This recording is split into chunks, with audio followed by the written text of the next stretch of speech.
It's that time once again, the final moments before lights out and the charge down to turn 1. Who will come out on top at Paul Ricard today? Well, we'll find out soon as we get the French Grand Prix underway. 6 lefts and 9 rights give us a total of 15 corners here at the circuit Paul Ricard, and a lap covers an overall distance of 3.6 miles. Average speeds will be somewhere in the region of 142 miles per hour, and they'll be maxing out on the Mistral Straight at around 205 miles per hour.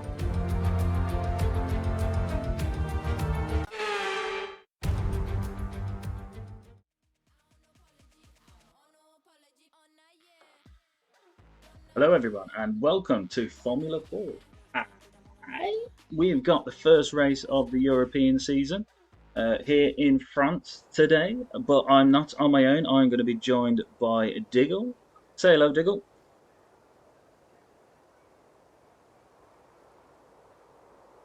Yes, we are slightly delayed. I was having a little bit of lobby issues, but Codemasters/EA have put out a big update today, which caused a lot of issues, which also caused our Australian division to even surrender their race day today, and they're going to be trying to pick it back up later in the week because that many issues caused by this update, and I think the handling has been affected from what I'm hearing in the practice sessions.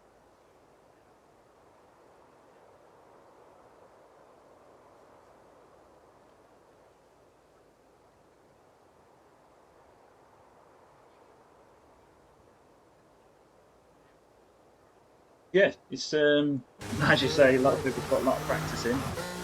They've got their team colours on and ready to go, but then they've had to re-practice today, adjust the setup slightly because the handling is just not the same.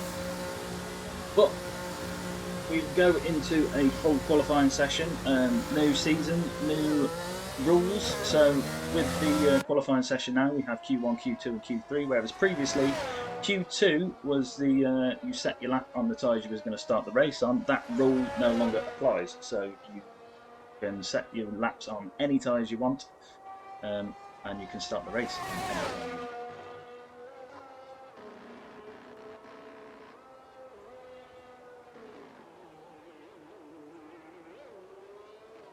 Ah, right, okay. I can see why.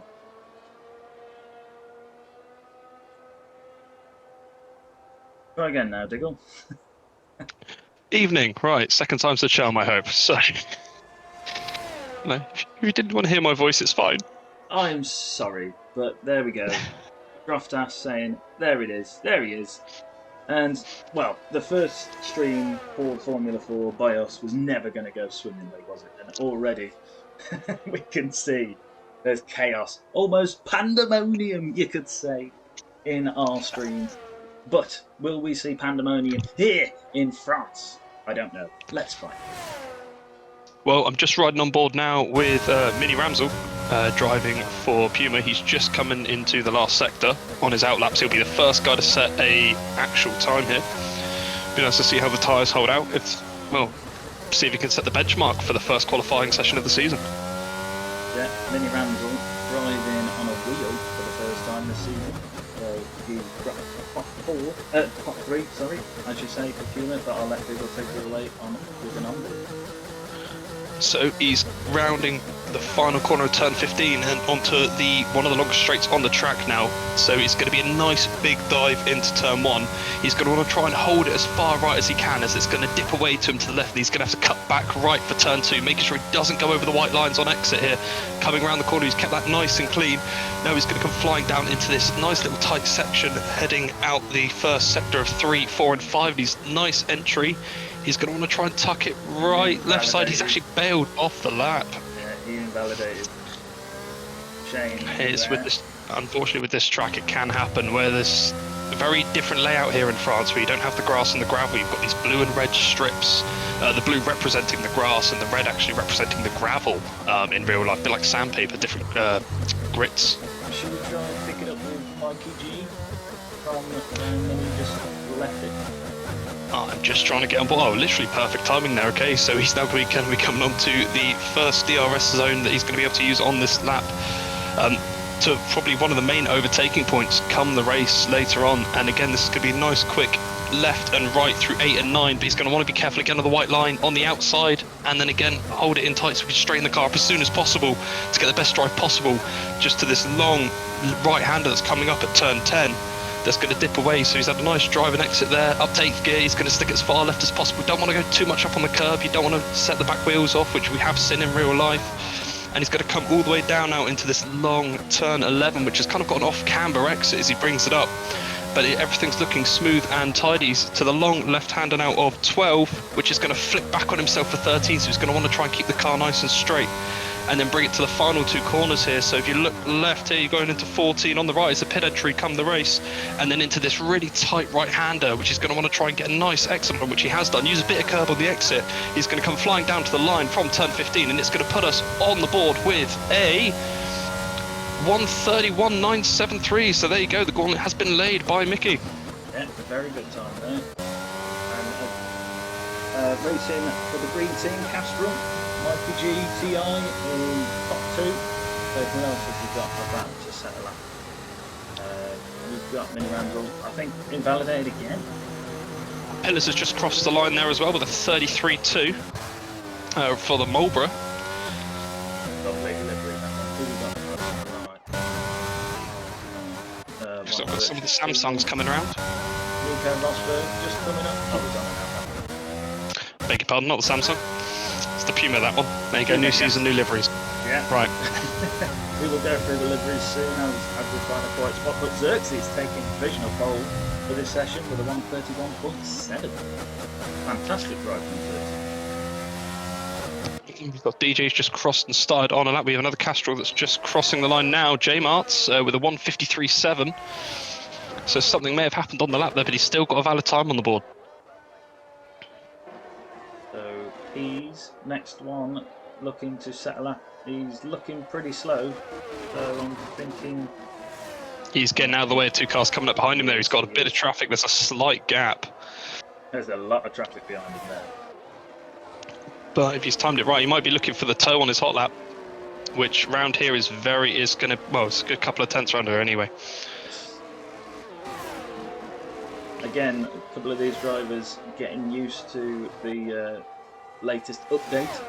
So this might explain a couple of the times up on the board at the minute and a few people invalidating laps.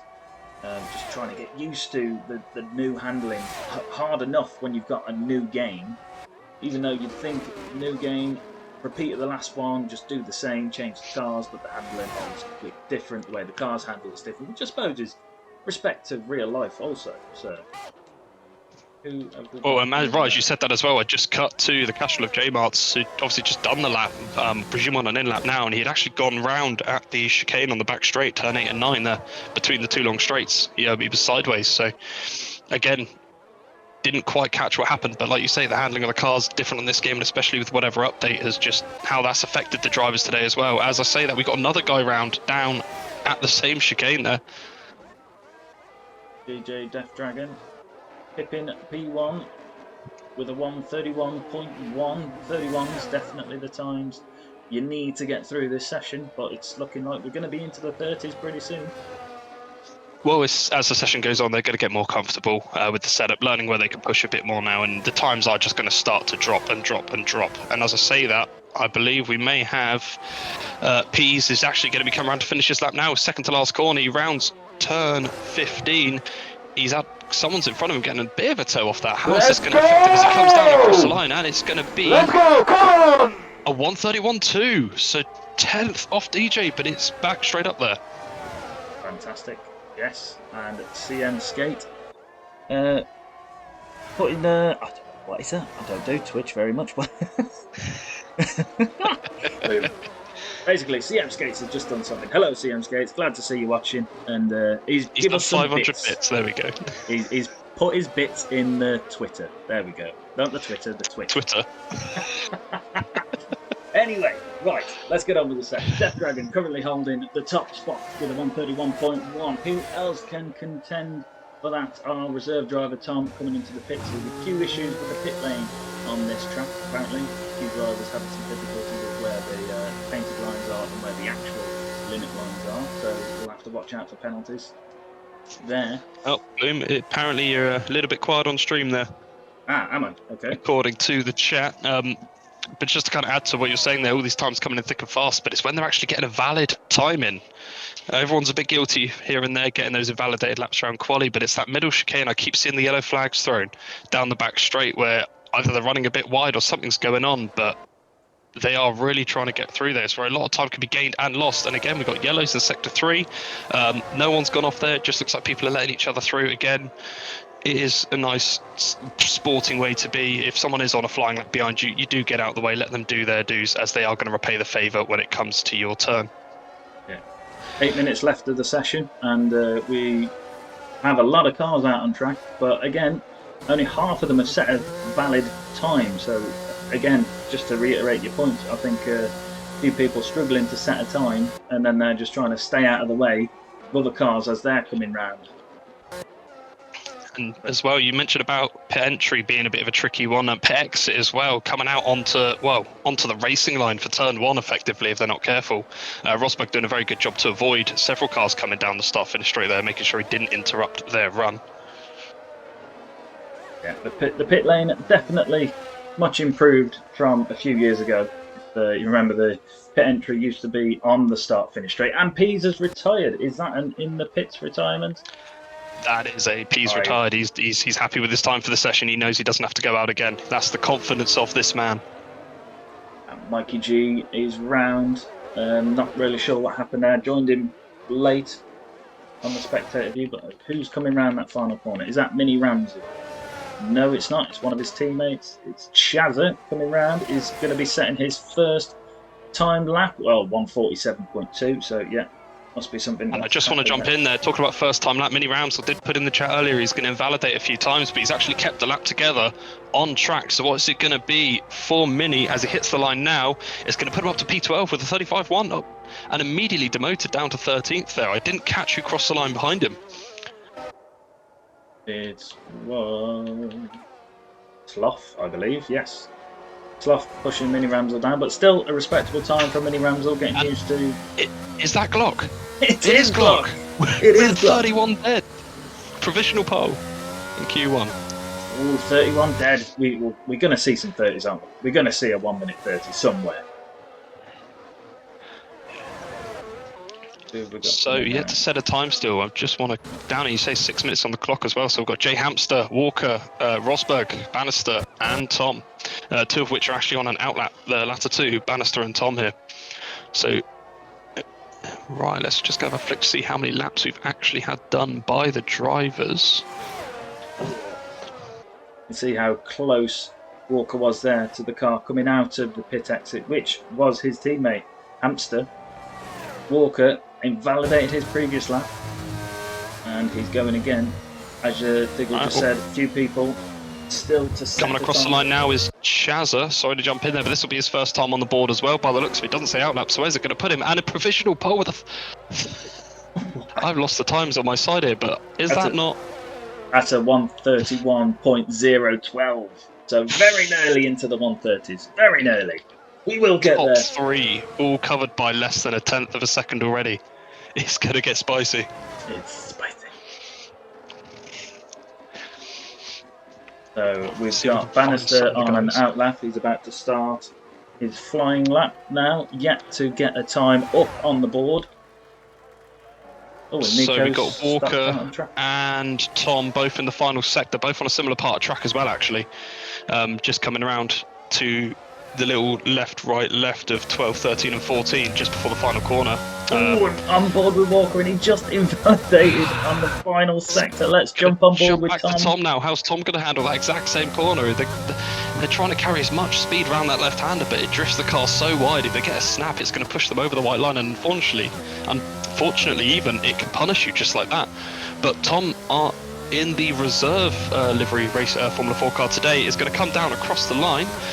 And where is it going to put Tom for the first session of the season? Up to P8. Fantastic time. That is a Q2 time, I bet, looking at the rest of the table, and with 4 minutes left. But could you see the traction coming out that final corner? Even up to 4th gear, he was struggling to keep the rear end together. So I'm betting he would be no TC on this game. Oh, and we've got a car either gone round Ramsel coming onto the first of the back straights. He's either gone round or he's slowed down to get over space, but there's no one really in front of him, so I think he may have just had a moment, lost of traction off the rear, so he's going to have to try and get round. And he's gone again, unfortunately, down between turn 8 and 9. Well, that's it. No, I know you mentioned a lot of these drivers have turned. Yeah. Sorry, I was just going to say, I know a lot of these drivers have turned their assists off. I don't quite know the situation with Ramsel. You probably have it there. Not to hand. To put me on the okay, spot. that's fine. I know we'll have it somewhere, but he's gone again. He's pushing. Shades of Leclerc almost.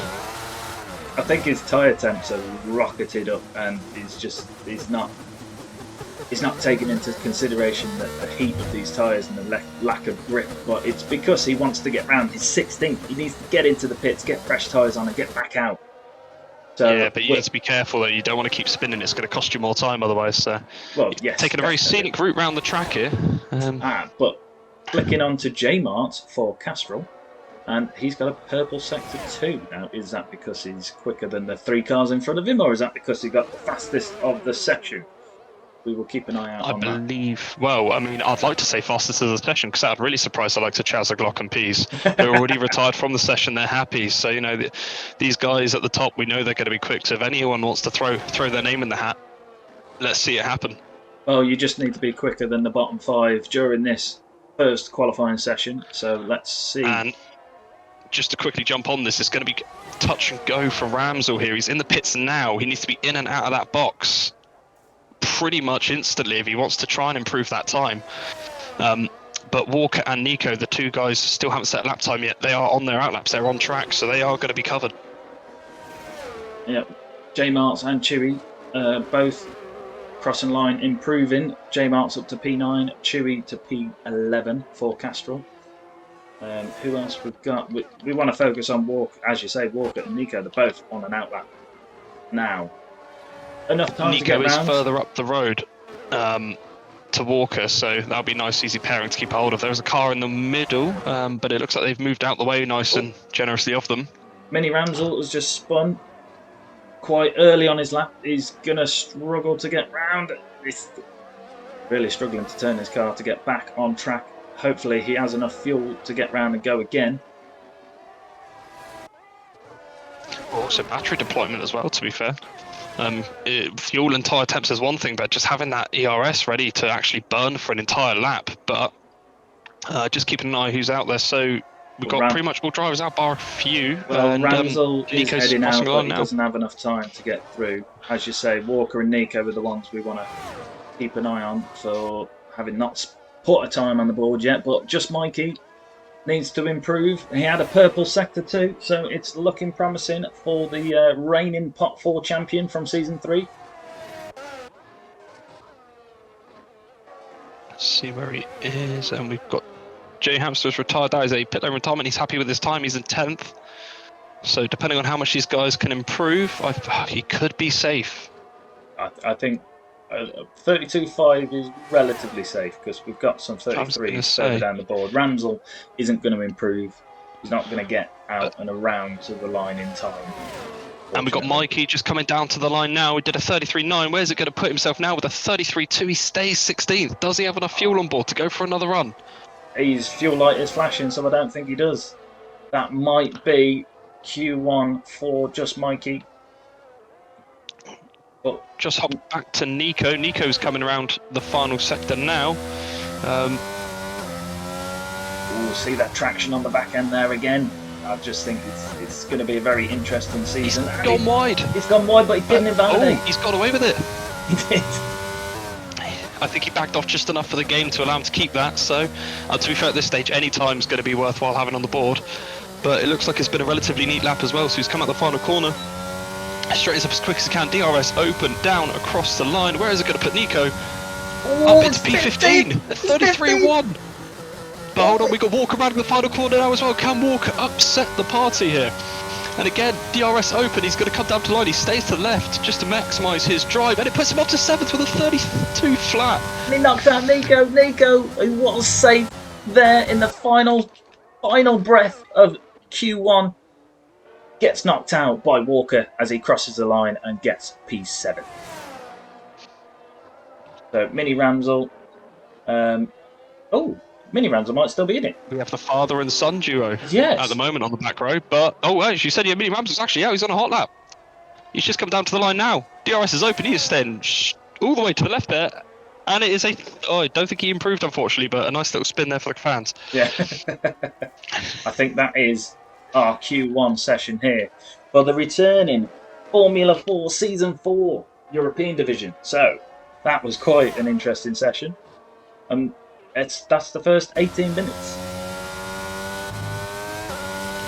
Only the rest of the session and the season to go. We're hanging in there, Blue.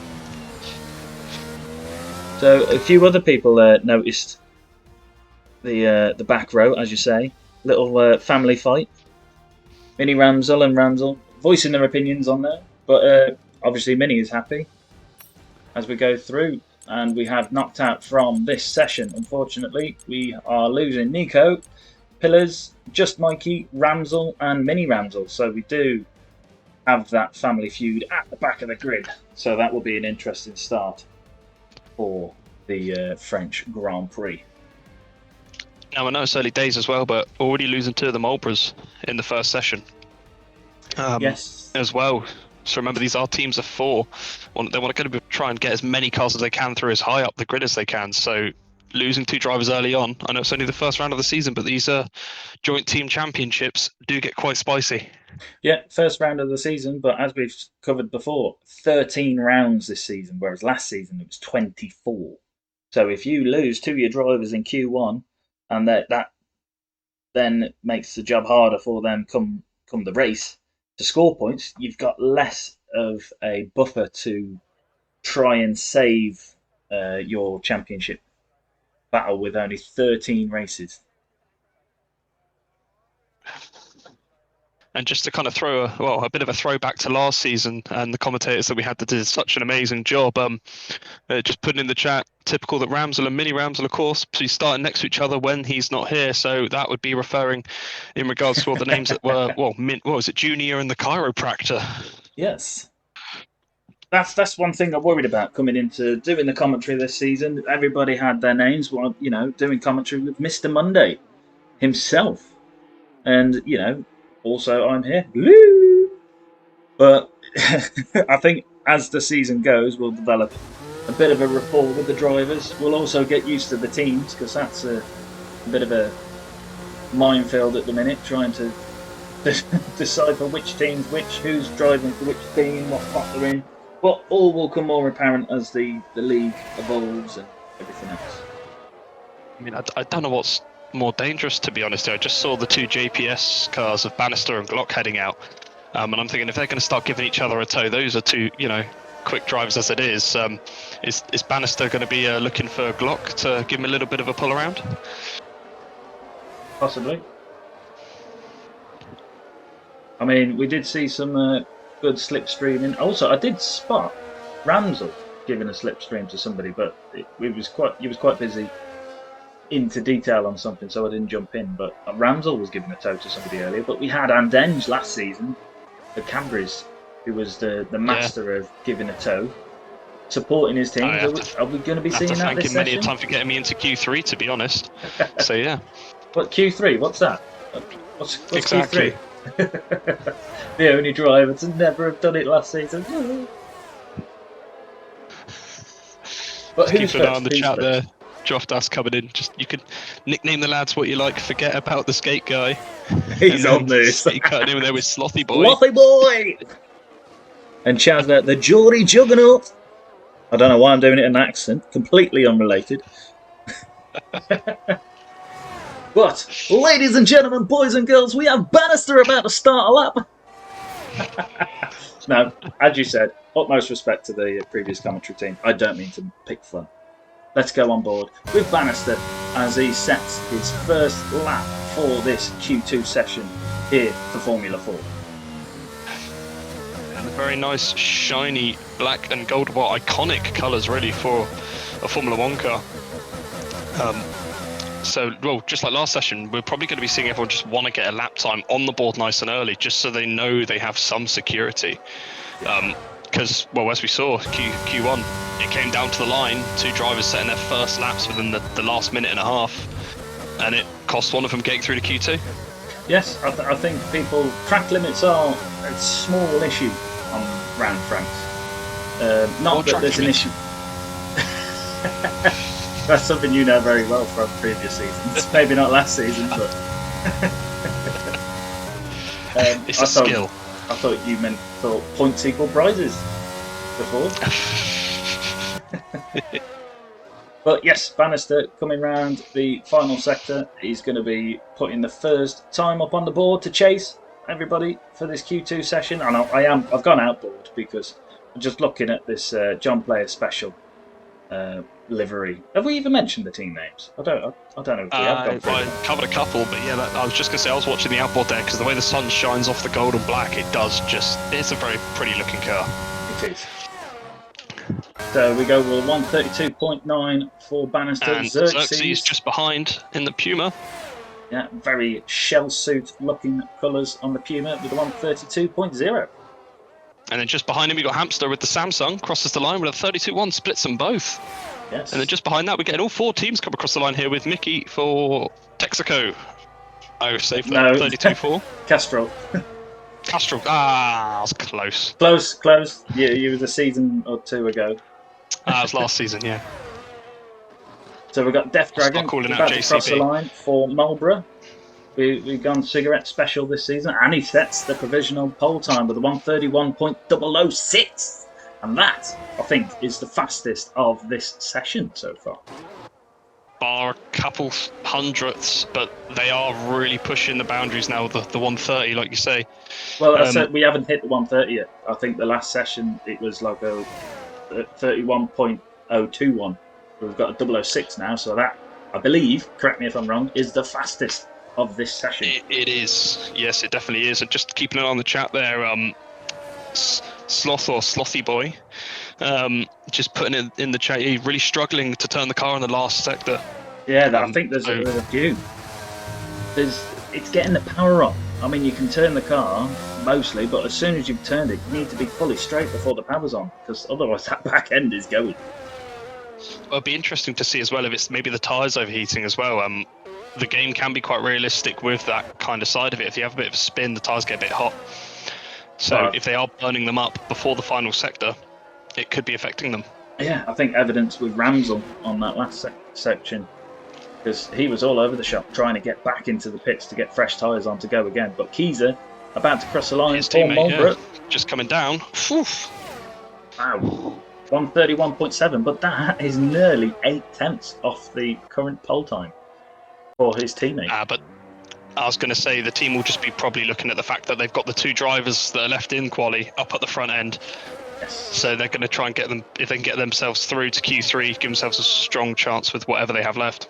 Yeah, and there usually is quite a good team atmosphere. I can certainly speak for Cat last season, combined Constructors Champions, and the Australian Champions. Maybe not the European, but we won't go there.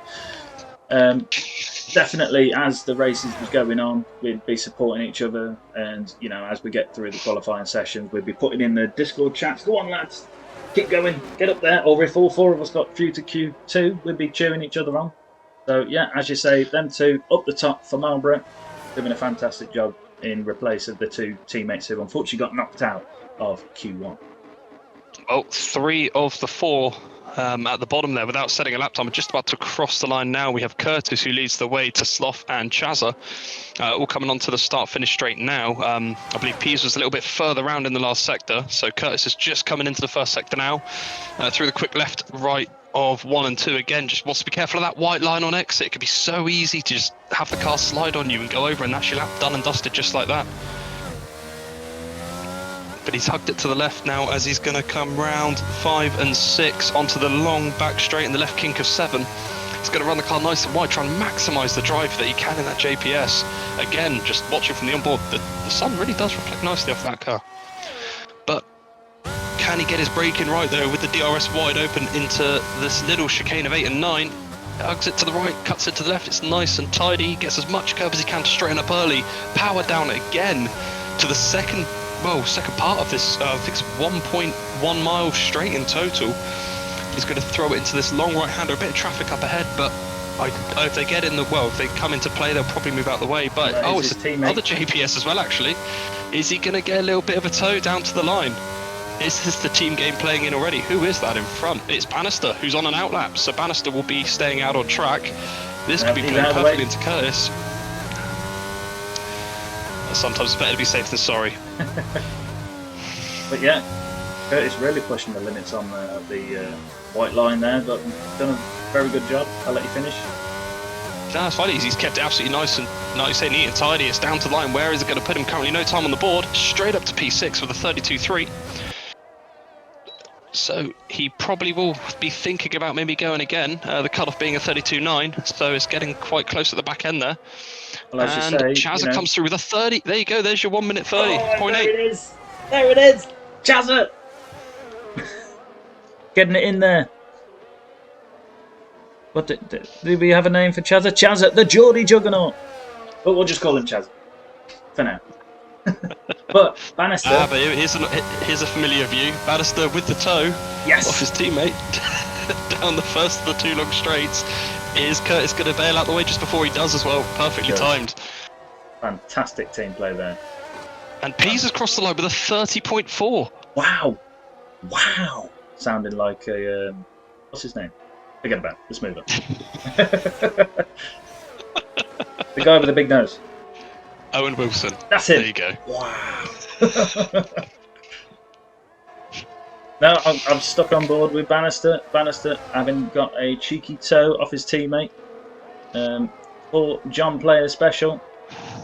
Coming round the final sector, he does have a car in front of him, and that looks to be a Pestrel. Don't know which one. Just having a look. Mickey? Yeah. It is Mickey. Because the other three I was just keeping an eye on. Because, last time out, Season 3's winner at France, Sloth, currently down in P15. Oh.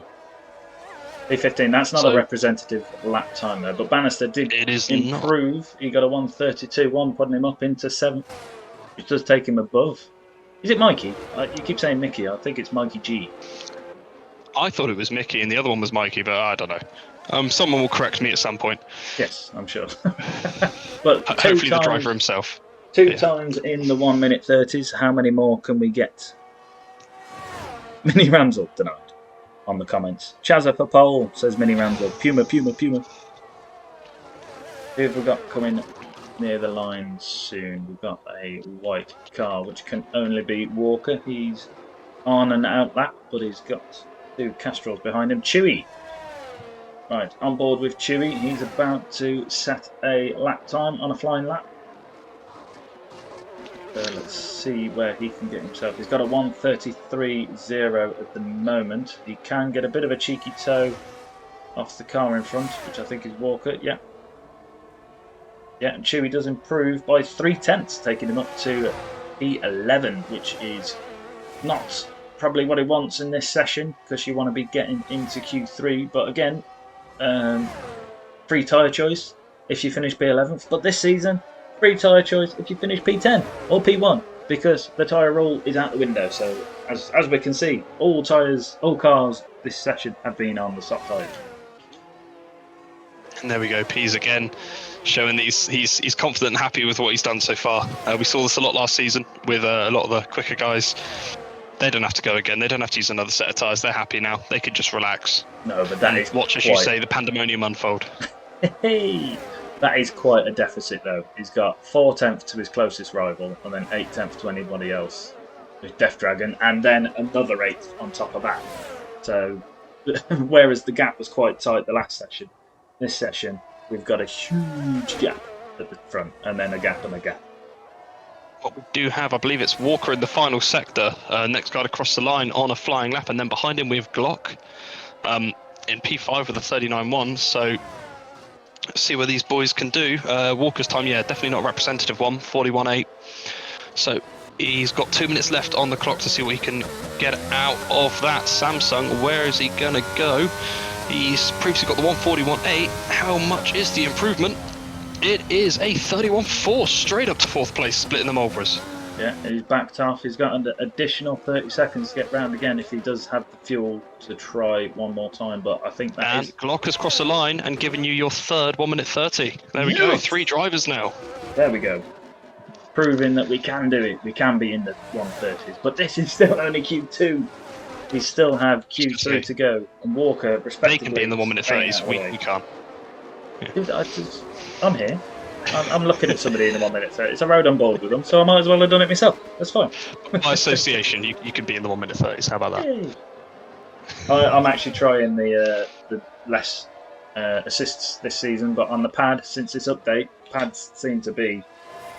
The update favoured the pads, that's what I'm trying to say. Oh, controversial. Yes. So, could even be the reason why the reigning Pot 4 champion is out of this session, because he was having some issues in the practice session. So, amongst some others. I mean, get ready to get your socks knocked off here, Bloom. Just looking at the chat, Mini Ramsel has just been saying that P's said a 29 is possible.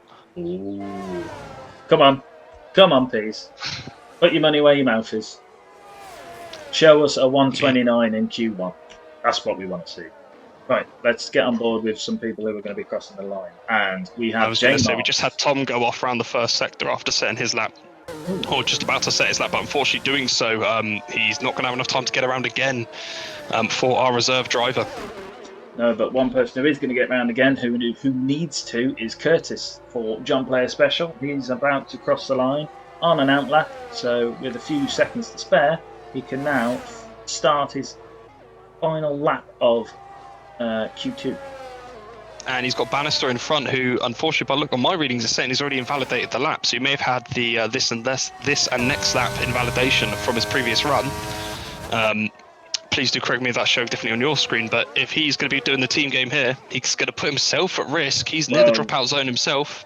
He's now on the cusp of the dropout zone. So if he helps Curtis get through, he will be knocking himself out if nobody else does before now. But who was that? Who knocked him out?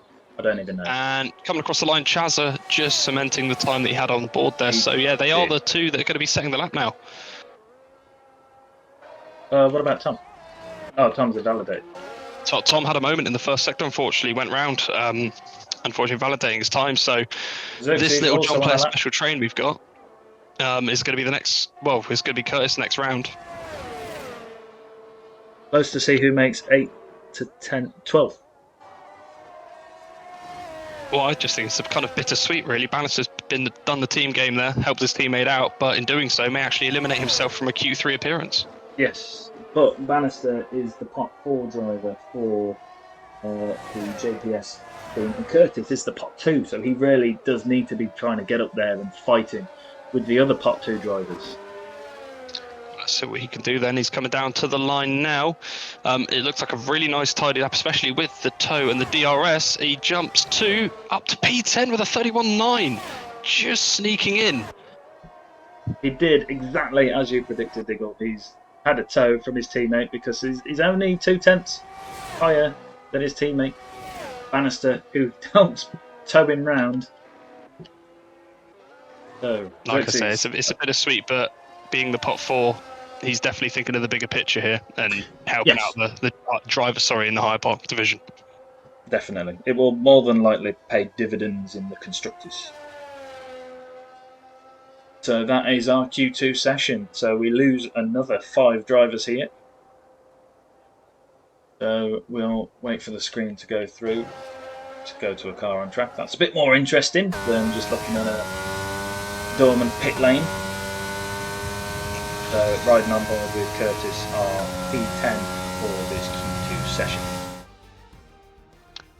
And again, I believe the chat had just pointed it out from Droftas, 2 of each team into Q3. You are correct. And the 2 from Marlborough who was carrying the team from the Q1 session. But we do lose, out of this Q2 session, we lose Bannister, Hamster, J-Mart, Chewy and our reserve driver Tom go.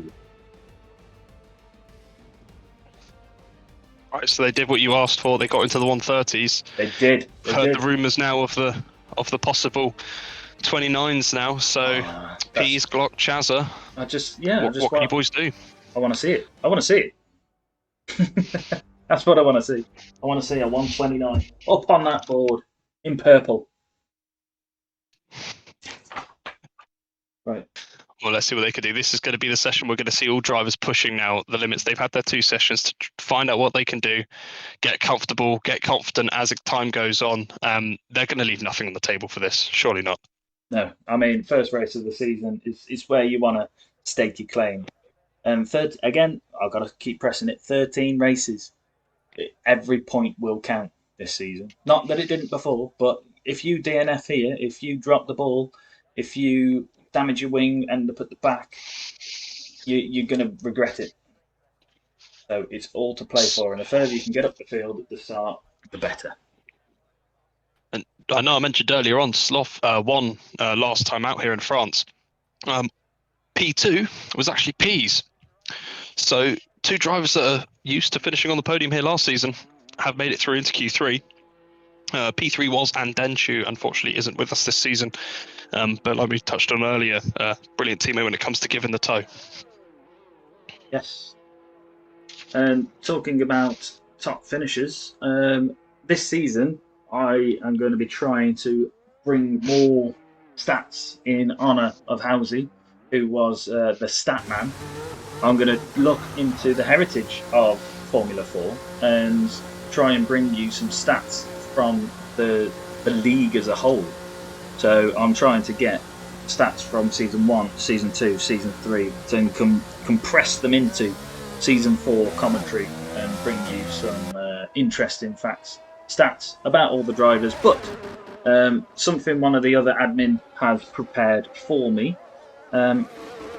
Interesting fact, only 3 drivers throughout Formula 4 have achieved a collective 1,000 points over Season 1, 2 and 3. So, your job in the comments is to guess all 3, not just which ones, right? Don't just keep shouting out names, because that's no fun. Eventually you'll get them. If you can name me all 3 drivers that have achieved 1,000 points over the Formula 4 seasons, in order, I'll give you a bonus point. Not for the actual league, though. Do you know what I mean? Because you should be racing, not commenting on the street. So you don't want to be distracting these guys as they're going to be setting their laps now. They'll do anything for an extra point, I think, at this stage.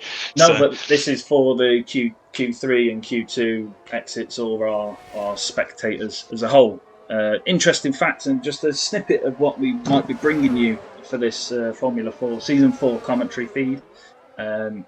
Yes, which top 3 drivers have achieved over 1,000 points collectively?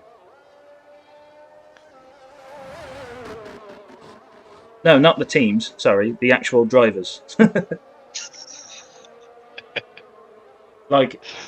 I don't think I've explained it very well. Maybe not. Let's go on board. What 3 individual drivers have scored over 1,000 points through the last 3 seasons of Formula 4? Is that what you're trying to get at? That's what I said. In a few more words, Bloom, but it's absolutely fine. Yes. Right, the first guy that's going to be crossing a line for us is going to be DJ, who's already heading into the final sector for Marlborough. Does have a Puma up the road, but I can't see that's going to cause much of an issue for him. Unfortunately, won't be getting a tow from it either. Mini Ramsel's first guess, Peas, Pillars and Andenge. I'll say no, that's not the correct order, but one driver. You got 2 drivers right. Your stats again. You got 2 drivers right.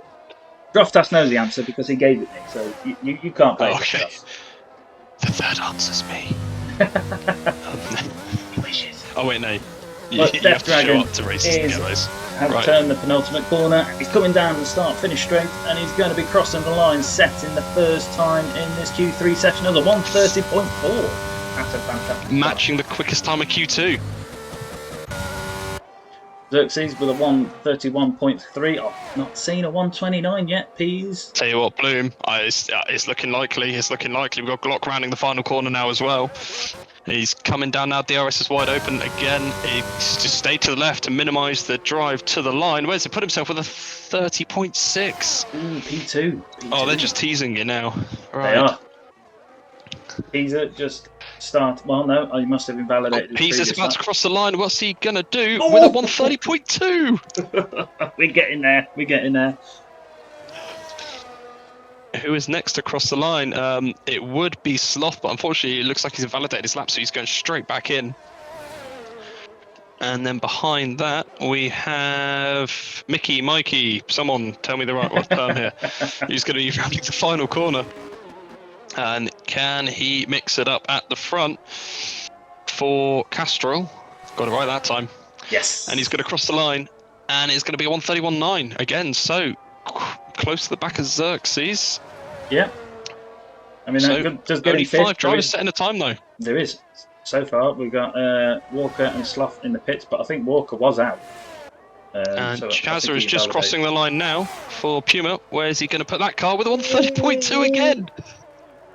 Using your word, Diggle, it's getting spicy. Yeah, I don't know where that came from. I just can't stop it now. I know. So there we go. Mini Ramsey, yes, you've got the 3 drivers correct, but that's not the correct order, I don't believe. So, carry on. Oh, you're messing with him now. Well, he gets the point for getting the 3 drivers, so it's just not in the right order. Next time he'll be for a cookie. How about that? Would I like a cookie? So let's see who's going to be next round to set a lap. I think it might be Walker. No, it'll be Curtis. Beg your pardon. Yeah. Curtis, John Player Special. You get a better look at the liveries in this Q3 session because one of them will be right, Mini Ramsel, definitely. Yeah, we get a better look at the liveries on this session because as it was pointed out by the comments on the stream, but 2 drivers from each team, which seems almost like the admin done a fantastic job on picking the pots because how fairer can you get there?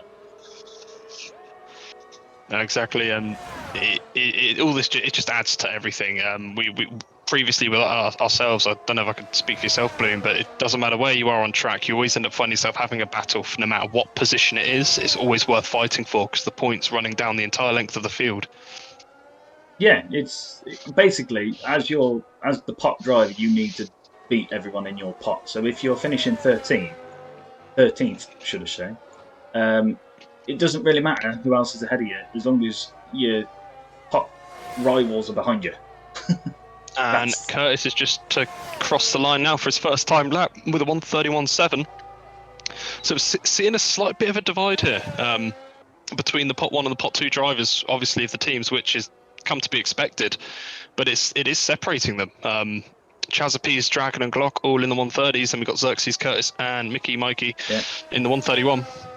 We've got Glock and Dragon on the comments saying that they can't get anywhere near the top 2, but Peas and Chazza, I don't think you can get a credit card between them. that's insane time. But as Peas met his match in this game on this season, is Peas and Chazza, are they going to be the Max and the Leclerc?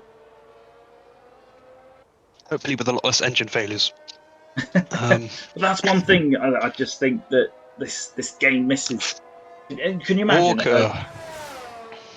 Sorry to cut in there. Walker was on a flyer and he just turned in a bit too early. I don't know if the car gripped more than he expected, but he went straight across the left-hander of that beginning part of the chicane, invalidating his run. He's going to need to get back to the pits and make sure he can get a fresh set of tyres on. Yeah, Slough also, I think, having trouble with the track. He's saying it's the last sector. It won't turn. Excusing a couple of the words he put on the stream. But I will try and keep this as PG as I can. Oh yes, I was going to say, hold on, you said that earlier, but there's a couple of other fruity words put in there for us. Glock has put in the chat that my time has passed, officially washed. That can't be Glock saying that, no way. No, is that Glock? No, that's not Glock. Who is that? Can't be, nah. He's about to start his flying lap. He's got 2 minutes on the board, so he can get 2 flying laps in if he's got enough fuel. But yes, the fuel light was red a second ago. I'm not really sure why. You've got Pease coming out the pits as well for his final run. Yeah. So this is where everyone's going to be going for this last ditch run and attempt, and possibly Bloom, you're 129. Oh, well, I'm waiting to see it. I am waiting to see it. Utmost respect for Pease and Chazza to be up there, to only have 16,000th of a second between them, but neither of them have got a 129, so how good is it, really? But we've got 3 drivers yet to set a time. Keezer, I think, will be the first to cross the line to put a time on the board. Or put a time on the board for him, should I say. Yeah, well, he's navigated the part of the track where everyone seems to be having some issues. Well, one of them anyway, which is that chicane on the back straight. He's now coming into Sector 3. We've seen a couple of drivers already just run wide on a couple of the exits. So if he can keep this nice and tidy, it'll be nice to see where this Marlboro can get in amongst the other drivers. Well, hopefully up near his teammate is what he's going to be praying for. Curtis and Sloth was just having a bit of a battle on track. I think they both come out the pits, one in front of the other. But as you say, Keezer coming round the final corner now.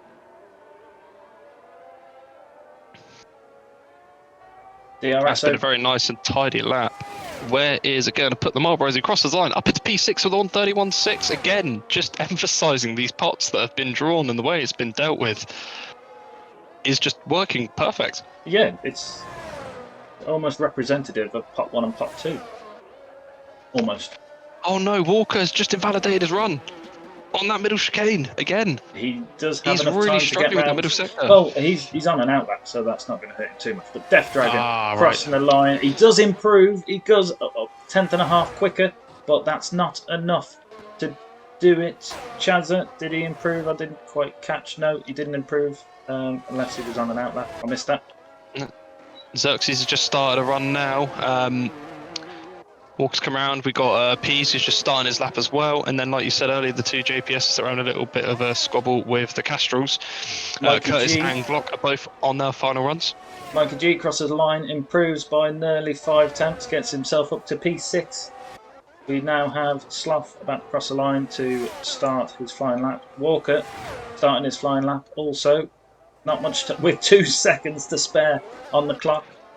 Death Dragon going slow, he's invalidated, so he won't be improving. I won't be seeing him in the 129 club. But we've got P still going, Chazza still going.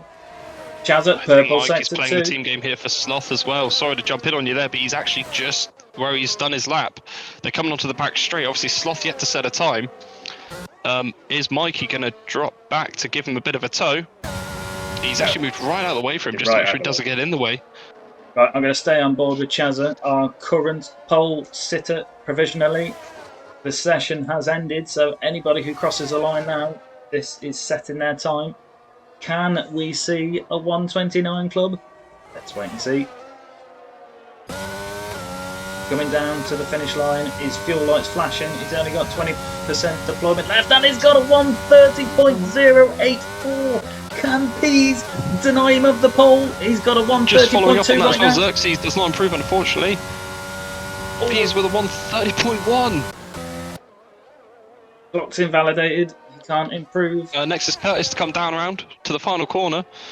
What can Curtis do for JPS? He's going to need a couple of tenths to get stuck in with the other pot 2 drivers, try and get himself as far off as he can. Down across the line, where is he going to go? Up to P7 with 131.5. Sloth crosses the line and he pushes Curtis down. Sloth takes with P6. 31 dead. I feel robbed. Where's my 129s? Walker. I think they're saving it for the race for you, Bloom. That's what it'll be. Walker having not set time. He does fill in that P10 slot. I just want to cut in there because this is a very nice fitting comment. Glock on the chat there. Where's the rain? I haven't seen you do a rain dance. I think there was an earlier comment saying about a dry session, but I don't know if that was, I missed whether that was just qualifying or the race. Dry quali and dry race from what they were saying. So and dropped as far as shots in the chat as well. Chaz a championship leader for the first time in 3 seasons. Shots fired. But that does round off our Q3 session here for the season opener for Formula 4 Season 4. And taking that pole position, we have Chazza, very closely followed by Peas, then Death Dragon, Glock, Xerxes, I Am Sloth, Mikey G, or Mickey G, we don't really know yet, but we'll find out, Curtis, Keezer, and then Walker, filling up the rear with no time on the board. So I think that might be evidence of the track limits here. And also, I've seen a couple of the drivers as they've entered the pits.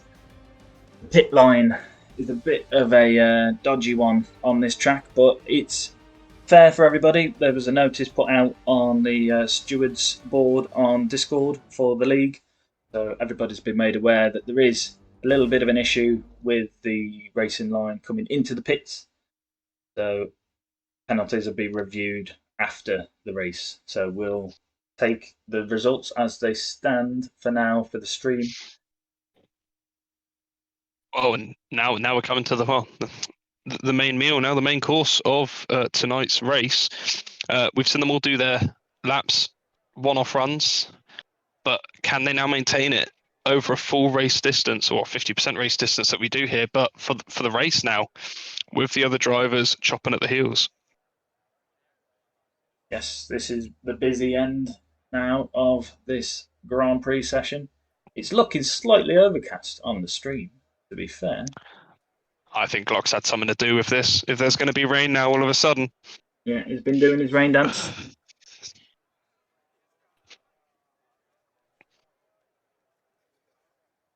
So, yes, we will go back. Mini Ramsel did get there eventually. Peas, accumulatively over the Formula 4 seasons, has scored 1,041 points. Then, in second, is Droftas. I've got that on a separate piece of paper just because, why not? We're scoring 1,014 points, and then we've got Pillars with 1,003 points. So, can we see some of the drivers this season getting up to the 1,000 mark? I think for a few it might be difficult, but there are a couple contenders. I Am Sloth may be able to get up there, so we'll see as the season goes on, and we'll try and bring you some interesting stats like that as the season goes through. So as the drivers head away now then for the formation lap themselves, just going to give a quick rundown. Already noticing, obviously, like I say, the tyres do not matter what they've qualified on. Immediately hopped on board with Chazza there, and he's got the mediums fitted to the car. Last season, we actually saw a mix between the top 4, alternated between a 1 and a 2-stop strategy even. However, it's a new game, new cars. Yeah. So how similar will it actually be? Well, and this new handling system might have effect on tyre wear, but you're talking about tyres, we're looking at it on the stream now. We've got mediums, hards, mediums, hards, mediums, mediums, hards, hards. It's a right mix throughout the entire field. It's depends on which strategy you're looking for, whether you think there's going to be an early safety car, a late safety car, whether there's even going to be a safety car at all. I mean, again, this track, we have seen them here before, but with such big runoffs, if anything does happen, it would have to be quite a hefty one to actually cause any actual safety car to come out. We could see a VSC. Again, Droftas pointing out some very good facts actually from the stream there in regards to 10 starters on the mediums and 10 on hards, so it's split right down the middle. It is. It is. But Chazza on the mediums, Peas on the hards. Which one is going to get away better? Is Death Dragon going to get the jump on Peas? Is Glock going to redeem himself for his Season 1 win? I believe he won Season 1, I think. Correct me if I'm wrong. Agreeing quietly. Yes, why not? Yeah, go on. Yeah, no, I was you pointing out these pairings. Is this going to happen? Is this going to happen? Is Ramsel going to be able to hold back Junior off the line, starting on the mediums, where Ramsel's starting on the hards? Xerxes disqualified. Oh, and another interesting thing for this game, they all get to try and drive up to the grid spots. Some of that extra bit of angle. Yeah. But I will hand this over to you, Bloom, as all the cars are now just lining up. There we go. Yeah. We have 5 lights. And away we go. And Pease does get a good start. Chaz are really slow off the start. The front 4 didn't really get away at all.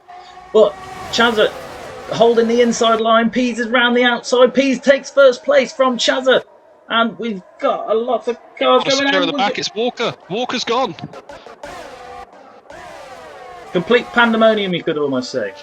Yes. Yeah, we've got DJ's round from the front. Unfortunately, Pillars has gone round as well. He's dropped back down there.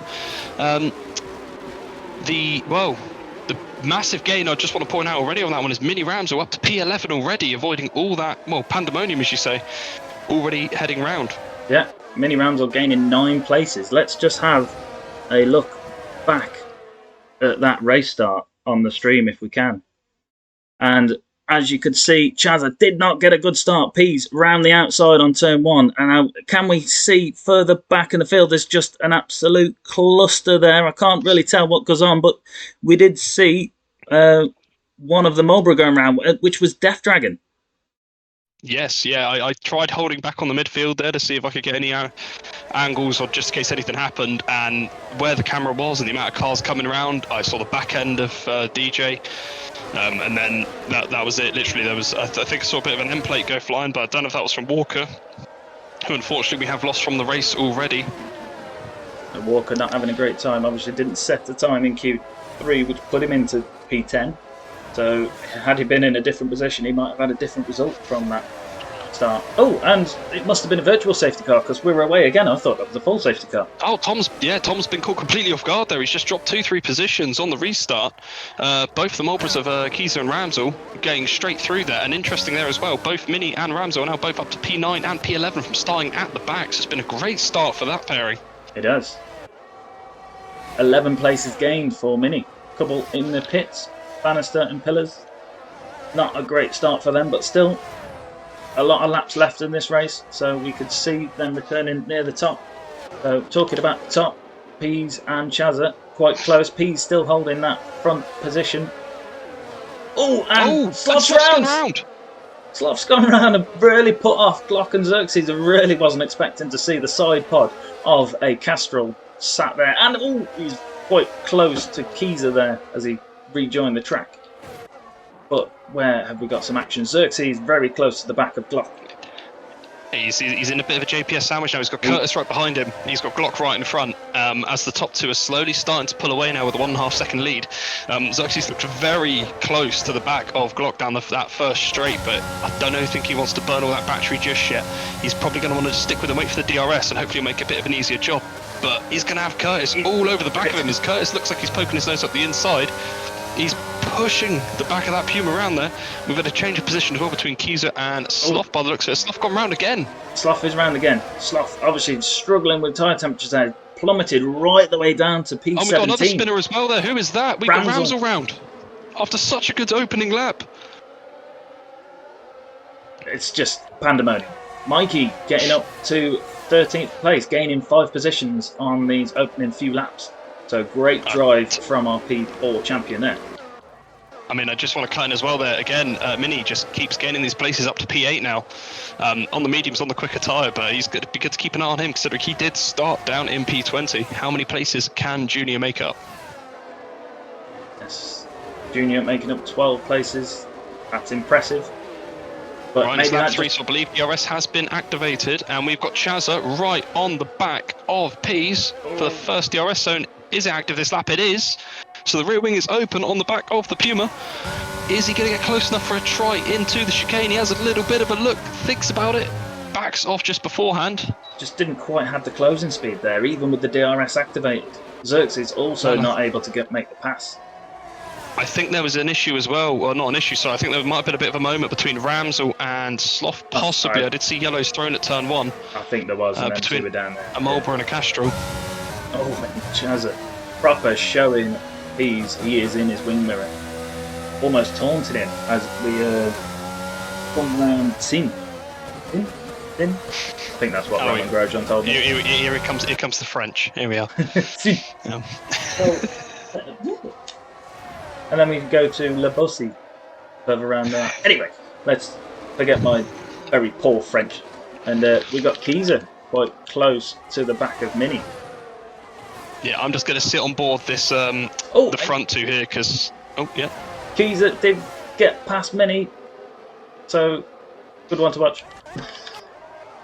Yeah, I'm just trying to keep. We've got a few gaps that are really close here with the DRS open, but you can already see on the minimap, if you've got it up on the thing you do on the stream, you can already see them kind of separating off into their own little packs, and we could see a couple of DRS trains happening here as Mickey/Mikey does get past Chewy, his teammate, up into P12, and we see the change between Sloth and Ramsel, but that is Ramsel into the pits for, is it going to be a new front wing? It is a change, and it is onto another set of medium tyres. Yeah. Yeah, it's sad to see him in the pits this early in the race, but same as Pillars and Bannister. But Chazza, DRS open, he was chasing. Xerxes on Glock just behind them. That was for P3. Xerxes got right up the inside. Glock just managed to get a bit later on the brakes and carry the car around. He managed to get a better drive as well than Xerxes, but he is really pushing the back of that JPS. And we have someone around. Who is that? I believe that may have... Is it Chewy? No, it's Mikey. Just Mikey. He's gone round again in Samsung. Oh, it's unfortunate. He's still gained 3 places from the start, but he won't be happy with being 6 seconds behind Nico. So, Peas and Chaz are still at it, coming round to the start-finish straight again to close off lap 4. Chaz DRS open, but he did lose a bit of traction on the back end there, but in the background Xerxes also looking to make a move on the John Player of Glock. I'm noticing with the Chazza as well, he's getting so close to the back of Peas, but these straights just don't seem long enough. We was nearly, sorry to cut in, 3 abreast there between Mini, Tom and Death Dragon. Death Dragon obviously trying to regain some places. Tom's gone for the move. Oh, Mini's got back through. Tom, I think he lost the rear there on the exit. Oh, and Mikey's round as well. Mikey is round. Mikey G. J Martz has gone round as well, unfortunately. Wow. As he's just been passed by Kieser for 7th. This is hard to keep track of. There's a lot of people struggling. There's so much going on. Oh, and is that Mini round? Mini's round it. Oh, has he hit the wall? Oh, it looks like he's got his full body for now, but he could have picked up some damage. But Xerxes, within a 10th of Glock, is pushing him round. Turn 9, turn 10. Still got Curtis behind it as well. Still in that John Player sandwich. Yeah, and to be fair, hanging on to the back of them as well, just to give a quick shout out there as well. Jay Hamster, the second Samsung now, he's sticking with them. He's managing to keep up with the pace and sticking within that DRS, so he'll be definitely one to make the most of any little slip-ups with this little battle that's happening up in front. Yeah, well, lap 5 ending, and we're coming on to having a 3-team battle here for the top 6.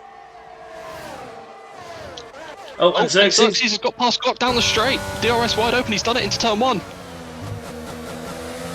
So can Xerxes now break away from the 2 John Player special cars and catch up to his teammate? It'll be a bit of an ask, but if he can, I can guarantee Chaz is probably going to thank for the support.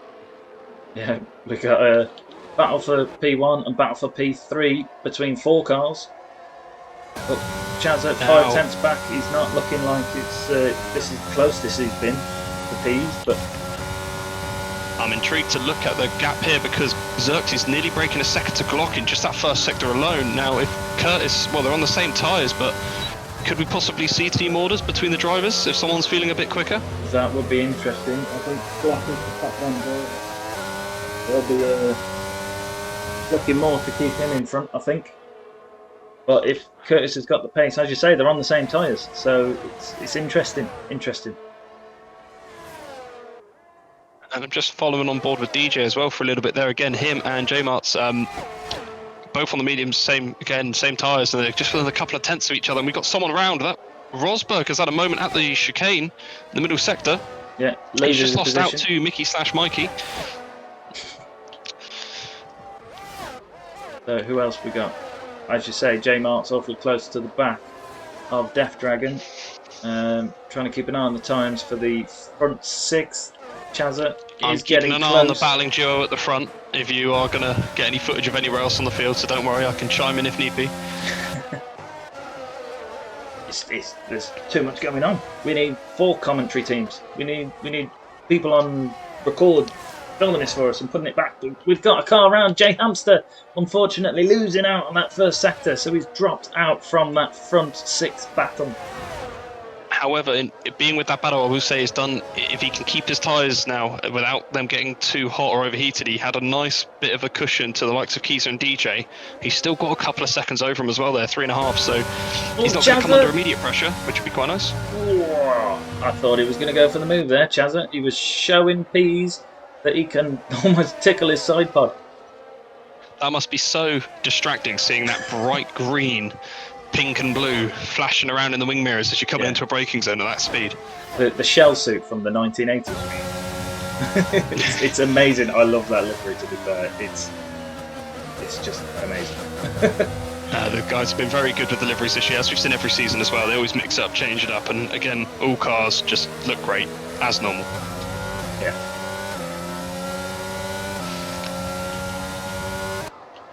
So, 7 laps into this race, it's already been a spicy one. Top 6 is an amazing fight, although now top 5 after Hamster, unfortunately.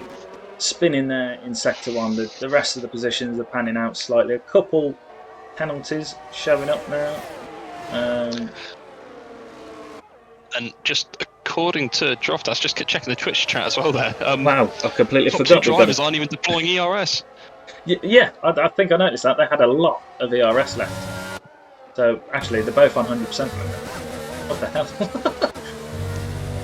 Xerxes 70, Glock 30, Curtis 30. So, yeah, DRS does work. These boys are just not using it. But Chazza has flicked it on. He did flick it on for a fraction of a second there. Closing in on Peas. Is he going to get close enough? Go for it? He's just not got the closing speed that he needs. It's the same kind of gap, a couple of tenths as they come onto the back straight, and on the final corner as well. It just needs to be that extra couple of meters longer for him to get a nose up the inside.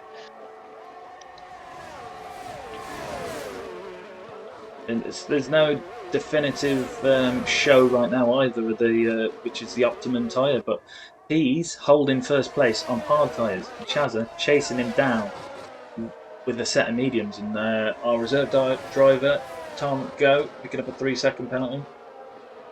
Death Dragon had a 5-second penalty, and so I wonder where that's come from. Yeah, no, so at the moment the penalties we have on here, we've got DJ with a 5-second, unfortunately. Tom is with 6 seconds now, and then Nico down in 13th, he has a 3-second penalty as well at the moment. But just as a quick look here, so far, looking just at the different positions gained and lost, at the moment, biggest gains is from Jay Hamster. He's up 6th into 6th. Xerxes, Pillars and Ramsel, only 3 that haven't actually changed, apparently, according to those markers, which I don't think's right, because Pillars... Was Pillars down in 17th?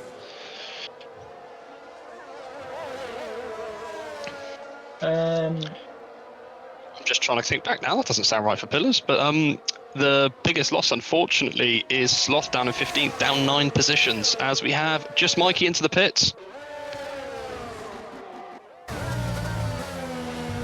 Awfully close to the back of Xerxes, but this just looks like it's you either have the closing speed or you don't. They all seem to be getting great traction out of these corners, which means they don't have the closing speed. Oh, and it's a set of softs for just Mikey.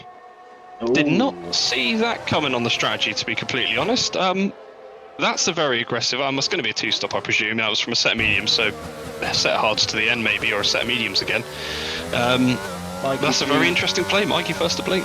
Yes, just Mikey putting on softs. Is this the old Mikey that we see with the rather wacky tyre strategies? Let's wait and see. It could pay off, but he definitely can't take them to the end. But just to mention, Mikey G and Chewy swapping places. Well, we touched on it with the pre-season test stream last week. In regards to the cooling, the heating up of the tyres or fresh set of rubber, it takes quite a bit of time, and the overcut initially looked like it was going to be more powerful than the undercut like we saw last year. But what we'll see now with just Mikey on the softs and DJ's in as well. Yeah, I'm just watching on board with DJ. Oh, and he's serving a 5-second penalty, but I'm not sure what he picked that up for. But he did pick up a 5-second penalty, swapping onto a set of hard tyres. As long as there's no action going on track, we'll just stick on board with Death Dragon, because this game, as you were just starting to touch on there, the tyre temperatures coming out of the pits are ridiculously low. So to get traction out of these tyres, you have to bake them as much as you can. And Death Dragon coming out in 15th place, which is not where he will want to be. But these hard tyres, 17 laps to go. Can he carry them to the end? I think he probably can. Okay, and just to correct my statement earlier from Droft quickly in the chat, only get one set of mediums in this game for the race, so he won't be going back onto another set of mediums, so it will have to be a set of hards. Mini Ramsel picking up a 3-second penalty. Just been riding on board with Chazza as well, this has all been happening. And again, he's just getting so close to the back of P's. Both battery deployments don't seem like they've changed much, if at all. I'm just surprised we've not seen a little bit of neon green on the back of that Samsung yet, because he's practically touching them as he goes round into that middle sector. Well, talking about touching, Glock is almost in touching distance of the gearbox of Xerxes, but Xerxes getting better traction out of the final corner, not able to close him down, unfortunately. It looks like as well, I know you mentioned their different the different battery deployments as well. It looks like Xerxes has burnt a bit more of his battery over the last couple of laps than the other two behind, because they all just seem pretty equal now. Yeah. And we have the third Marlboro pitting now of Kiza. Yeah, he unfortunately onto a set of hards. A 5-second penalty going into the pits. So, but this is something that we mentioned previously. So see if anybody else gets hit by that. And Glock is trying like a bear. He's off. He's a lot closer this time, I think. With DRS assistance and slipstream, he might get the jump down into the chicane. He moves to the inside. He stays there, and Xerxes keeping the position. Oh, and it's very close there. And Glock picked up a penalty for the foul that he's having with Xerxes, but still front wheel to back wheel here. Action going on. Xerxes on the inside, coming round. Oh, that's very brave, going full throttle around there on the outside, and Glock does take the position in the end. And Xerxes also vulnerable to Curtis now. It definitely seems like the medium runners are starting to lose the edge that they had at the beginning. The advantage of the tyre deficit is definitely catching up with them. As we see, Chazza's in, but he's received a 5-second penalty for entering the pit lane. And Xerxes entering the pits now after he just lost out the position to Curtis, but Xerxes able to get in without picking up a penalty. So, and I've just realised what those penalties were for. I thought they were for speeding in the pit lane. They are for exceeding track limits, so I can see the issue you were explaining earlier. It's to do with driving up to the pit lane rather than the pit limiter, I think. I might have said speeding in the pit, but... No, we had synchronised Pumas pretty much there with the 5 seconds Chazza just caught, unfortunately. We got to see both in one camera shot, changing tyres in the pits. Yeah. But that is going to put Xerxes right on the back of his teammate now, both on fresh hards. So can Xerxes stay with him? But Xerxes coming out the pits, he's got Tom on his inside, down into turn 1, and he's also got Mikey up his inside for Castro. And he's done it, he's made the move on him. That's going to be very hard to do that battle coming out the pits with stone cold tyres. You can't put the traction down at all. But Xerxes is going to want to take that position back, and most of the field now on hard tyres, either used or fresh. Death Dragon and J-Mart's having a ding-dong. Oh, we got someone around. Oh, J-Mart. Looks like Castro. J-Mart, there we go, as you say it. I was just checking back in there, and Curtis is still about half a second off the back of Glock. He's just sitting back, being pulled along. Yeah, that's maybe good teamwork. Maybe we are seeing the teamwork here. Glock is dragging Curtis around, or Curtis doesn't have the pace to overtake his Pot 1 driver. But Curtis, the Pot 2 driver, so they're in the order they should be in theoreticals. Yeah, and unfortunately, with that moment with Chazza, with picking up that unfortunate 5 seconds, right now is putting Curtis in a nice position here to just see if they can try and get ahead on that. Of course, like you say, all the penalties like that are going to be reviewed by the stewards after the race. Yeah. So the final standings will be under revision. Well, a little bit difficult to police because obviously as they pick up the penalty, they then serve it instantly in the pits, so it's already affected their track position.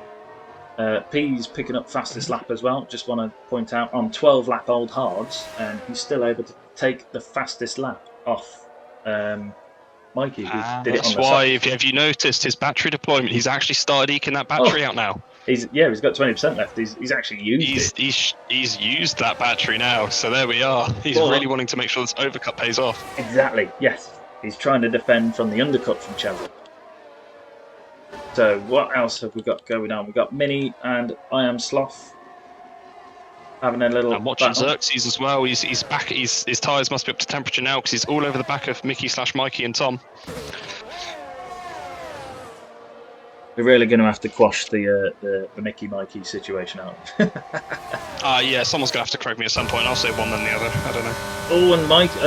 Tom. Oh, I thought Tom was moving out of the way then of Mikey, but I didn't. No, really... he's the reserve. He's not a teammate. They're fighting for position. No, but I watched the stream back here. That was a rather strange move. But Mikey definitely getting the traction on Tom there. Tom being left for dust. And what that's done though is that the drive off that unfortunately has cost him that much time. That's put Xerxes all over the back, and we've had a spin down at turn 1. Who was that? It was Mini Ramsel. Mini. But I'm keeping on board with Xerxes here because he is itching to get past Tom. And I just want to quickly touch back on the Just Mikey strategy. He's just been in the pits to put on a set of hards. Oh, okay. So he's down in P19, but he's got a fresh set of hards on. He'll definitely be going to the end, but very strange call on the softs. Maybe it was the game cutting in. Chazza, fastest lap. Xerxes, absolutely, I would say thundering, but it's not thundering that much past Tom down the start-finish straight with DRS assistance. And again, Droftas is throwing me another lifeline here, because up next for Xerxes is Mikey G. Mikey G. There we go. We figured it out. Oh, Pillars. Mike E.G. Picking up a 5-second penalty going into the pits. He did pit early, obviously involved in some lap 1 incident, but unfortunately, as we see, he's serving his 5-second penalty now, so it's very difficult to manage and police this. But all drivers were notified before the start, and we've got Xerxes and Mikey G. They switched places. I'm not really sure what was going on there. Just keeping an eye again on the positions gained. Obviously, we've had a couple pit stops now, but Hamster now up 8. Tom up 7. But unfortunately, Sloth, down 10. There's been so much action going on. It's been hard to keep up to date with who's where, what strategy. Oh, well, that's they've definitely given us an entertaining round for the beginning of Season 4. Can't argue with that. It is. I mean, shame to see Mini and Junior and Senior drop down because they had a great start. But they are down. Sloth also having that early spin, and then I think he struggled a few laps then to get the traction back. And we've got a spin somewhere. Who was that? I was just looking at that. I couldn't quite figure that one out. They all Chazza look like they seem to be Xerxes. facing the right way. Chazza or Xerxes, that was. But Chazza... Xerxes still holding the space over Mikey G, so possibly Chazza? Yes. Probably, because Chazza was... It was Chaz according to Droft. There we go. So it was Chaz. Droft being our third eyes on the race right now. Droftas being our Ted down in the pit lane. Over the Ted. Oh, are we going to get a little notebook at the end then? Yeah, why not? Yeah. Well, we're going to have to start talking about driver of the day at some point soon. I think the next few laps we'll start to try and iron out who we're going to have up there. Peas, Chazza,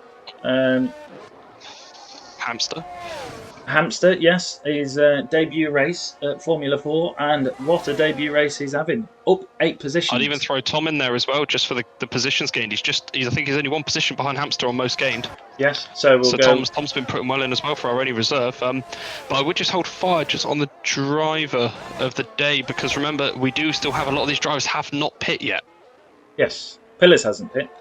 In fact, let's change that so we can see. Yes, top. And Droftas, I would love to see you do a Drofts notebook.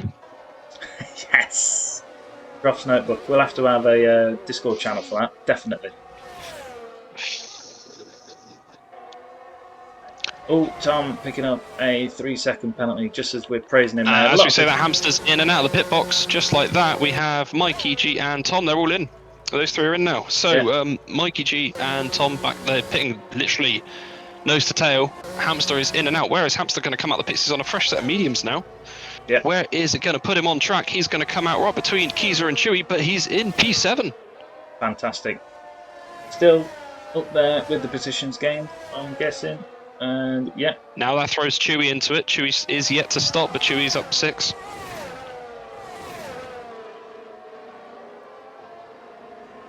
So yet to stop on this race, just to quickly check. I know we've got a couple in there at the moment. Well, that leaves, Peas, Glock, Curtis and Chewy are the 4 remaining drivers that still need to stop during this race. Yeah, Peas, will he maintain that lead? As Mini Ramsel gets another penalty.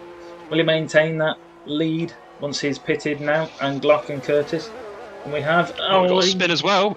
Oh, is that no. Curtis? I think it is. It is. Curtis has spun. Following the slipstream of Glock for 17 laps. His teammate holding him up there in a podium position. He's done a good call, though. He's gone straight in. He has, but he's picked up a 5-second penalty in doing that, and that's so unfortunate to see. Because now, where's he going to come out compared to Chazza? Chazza's rounding the final 2 corners. Remember, this was the little battle that was going on with Xerxes as well. Xerxes is still with him. 5-second penalty for Curtis is going to be holding him back. He's going to be out. And it's a long pit lane, unfortunately. He's been released from the box, but Xerxes is through. So's Chazza, yeah, so they're both up to 3 and 4 now. So just up the road from Chazza, 25 seconds just under. Still. So Glock, who, like I say, is yet to pit. And unfortunately, dare I say it, touch wood, but any of these 5-second penalties that pop up Keezer and throw a spanner in the works. Hamster coming out just in front of Curtis, literally just. But and we've had Keezer go. Keezer is round. Oh, and he's round too far again. That's not embarrassing. Let's get off him. So, J Marks, Chewy making up a position on Chewy. Chewy is now pit. Now, the little battle that's been going on for the last probably 5-6 laps, maybe 7 actually, to be fair, Mikey G and Tom pit at the same time, and they are still separated by half a second. Mikey G all over the back of the reserve, and yeah, like you say, P's in. P's is in. But now he didn't pick up anything on the way in as well, so that's very fortunate for himself. And we've got another yellow. Who is that? Glock is in. Oh, Tom's gone around. No. He's lost the back end. J Mars has got both of them. Mike G and Tom, so maybe there was a little issue there between them. But we've got to watch Peas coming out of the pits. Chazza is not even to the final corner yet, because he had like a 32-second gap to Peas, so Peas will be well out. But Glock close between Glock and Chazza. Well, both picking up. I believe Glock had the 5-second stop go, didn't he? As well? He did, and how close is this going to be? Oh, and Glock does get out in front. He's going to be on those cold tyres. Can he hold it off? He's going to have 2 Pumas right on the back of him. And they're side by side. J Hamster getting past this lap, and Chazza does take the position from Glock. But as you say, Glock now, fighting them cold tyres. Is this going to be the hurry up now that Xerxes wants? Oh, now they're it's Chazza around! He's out! Oh, the Glock's gone! Wait, what's happened with Glock? No, Glock ain't gone. Stopped. No, because... I saw his car stationary. Yes. I thought he'd collected him. Oh my god! So Xerxes is up to 2nd now. What is this? Is this a full safety car now? This is surely got to be a full safety car. It just doesn't tell me. I'm keeping an eye on the mini-map to see if there is a dot, and there is a yellow dot on the map. Yeah, it's a safety car. We've got the little yellow dot down by turn 1. And Pillars has picked up a penalty 5 seconds now for exceeding track limits. Oh. What is going on in the dying embers of this race? Chazza. Oh. He was getting ready to chase down Peas, but Peas is on the faster tyre. But he just went sideways. Glock went into him and just took out his front right wheel. Glock. Now, how many laps can the softs do? Because this is what I'm intrigued for. I have not looked at the tyre deg situation on those. So can a set of softs go to the end if anyone's got them? I can see Pillars has gone in for a set. Is anyone at the front going to risk it? I don't know. I'm watching Glock. Glock's got no front wing. No surprise with that impact. And Xerxes is in. Xerxes is going in now. He's picked up 5 seconds. They're all going to be kicking themselves. No, Glock's avoided it, so Glock's just coming straight back in. That'll be for a set of softs as well. But it'll be another 5 seconds at least anyway, fitting a wing. To be fair though, under a safety car, probably if you're going to get one, now is going to be the time that it's going to do least damage. Hamster stays out though, putting himself up to second on a fresh set of mediums. Wow. Or a couple, sorry, 3 laps old now, but still. So Peas and Hamster, there we're looking. And Curtis as well, he stayed out. Curtis has put himself back up into the podium position after that little moment he had earlier on. So where are we? Xerxes has actually made it back out in front of Glock. So Glock did have the wing change, sorry, Yes, I beg your pardon. yeah. I didn't catch that.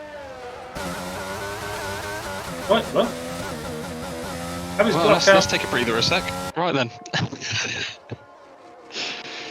If How you'd was like to Glock put out in on for the driver track of the then? day poll, you Well- can do. Yeah, well, who are we going to pick?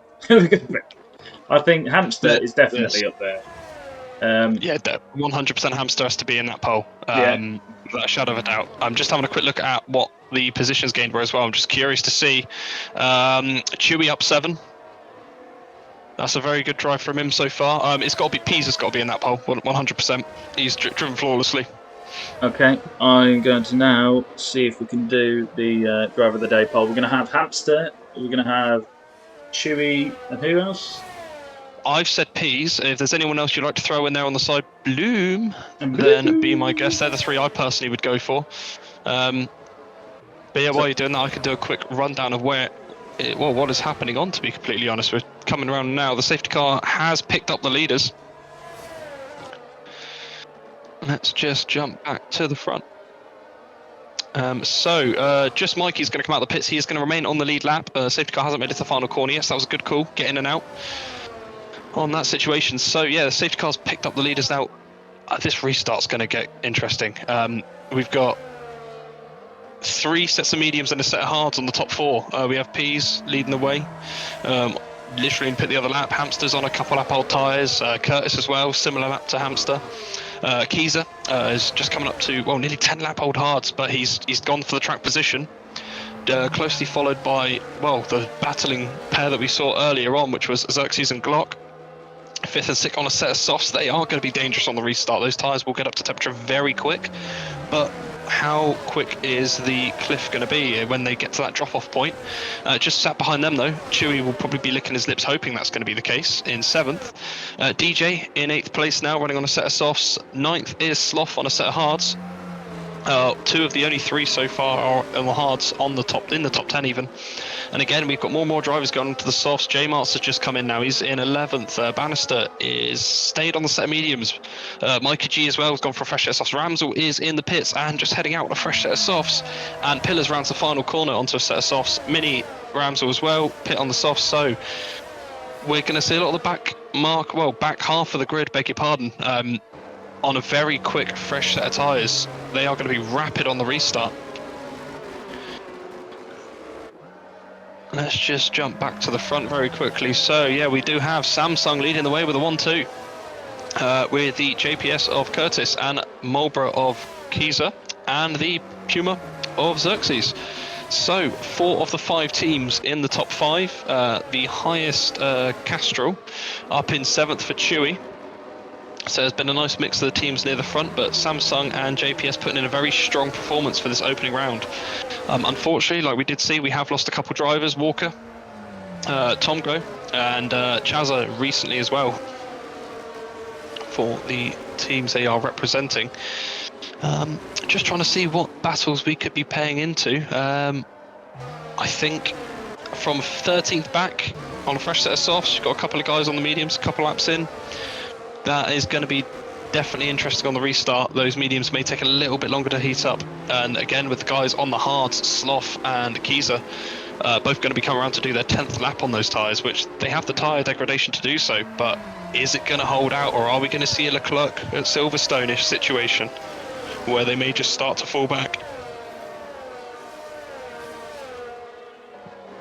Having a bit of a difficulty doing the driver of the day poll, so we'll leave it for now. But if you post your comments in who you vote for driver of the day, we're going to do between Peas, Hamster, and Chewy for this race. Chewy for most place games, Hamster for the fantastic drive he's been doing, and Peas for just basically being Peas and being at the front again. But he did have some threat in the shape of Chazza, who unfortunately has DNF'd, causing this safety car. Now, you've had your random factor and stats that you've thrown in throughout the race. I wanted to throw one at you here, Bloom. Statistically, this circuit, Paul Ricard, is actually, over the last several years, had the second highest percentage on the Formula 1 calendar for overtakes during a Grand Prix. Ooh. And it's been shown here tonight. It has not actually disappointed. I didn't want to bring it up too soon, just in case we did get one of those DRS trains that you get in Monza. But the guys tonight have just put on a stellar show. Yes, they have. They've done a fantastic job. Even P's been at the front. He's been in contention with the lead by Chazza.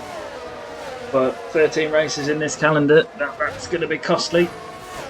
But and all of a sudden now safety car's coming in, so this 27-lap race, 20 laps in, has just turned into a 6-lap shootout between, well, mix of different tyres, strategies and drivers in different pots as well. It has completely reshuffled this grid. Pisa is going to struggle on 10-lap old hards, but I think he didn't want to lose track position. We might have penalties to contend with as well, because Kiza does have a 5-second, Glock a 3, Death Dragon a 3, Nico 3, J-Marts 3, Bannister 3, and Mini 6. No, it'd be interesting to see when Peace decides to go, and does he tell Hamster when he does as well, because Curtis is all over the back of that Samsung already. We're not even under green flag yet. Oh, Hamster's being a bit cheeky. I know you can be within 10 car lengths, but he's holding the rest of the pack back away from Peace. And is this him away? Yeah, they've gone. Yeah, let's go. So, I'm going to sit on board with Xerxes here as the highest soft runner. He's already on the back of Kiza, and Glock, I think he got a little bit away from Glock there, down into turn 1. Yeah, Xerxes. But already you can see those softs, the grip, sorry to jump in there, the grip is, oh, and there goes Kiza. He's gone round after turn 2, so that's straight away, we've lost one of the hard runners at the front. And there's another Castrol. J-Marts is round as well. We're going to see some desperation here. So now already you can see the gap. Slot Xerxes just made a move on Chewy as well. Managed to get the pass there. All 3 Castrols, Slot, Chewy and Mikey holding up. And Ramsel on Bannister as well. We've just seen a change for 11th place there, the softs versus the mediums. But how quickly can Xerxes, while he's got these fresh softs, get alongside? But Glock's gone for the inside into the chicane in the middle sector. He's cut back on him and he's gone around the outside. So Glock is now up into 4th. That was a move that I believe needed to be done there and then. Next up the road is Glock's teammate, so I guarantee he's going to want to get in front and have a bit of a buffer. Yeah, Curtis chasing down Hamster. Hamster trying to hold the rest of the pack back whilst Pease did the race restart, but Hamster having to defend for Curtis there. Now, of course, you said penalties need to play into this. I just want to have a quick look at what we've got. So we do have Glock with 3 seconds, and DJ with 3 seconds in this, like up at the front there. And unfortunately, from 13th back, have picked up a couple. So Glock is going to want to try and get that gap out as quick as possible to try and salvage some podium. Is pushing Hamster around. Who's going to have the better traction out of that final corner? Curtis using his deployment, as is Hamster. No DRS yet. Glock picking up the fastest lap. And no position change, except for Mikey and Chewy further back. Mikey has made his way past Chewy. Oh, we got a car round. Who was that? Oh, that's Hamster. He's gone round. No, it's that turn 2 exit again. It's catching the rears. It's catching them off guard as they're putting the traction down.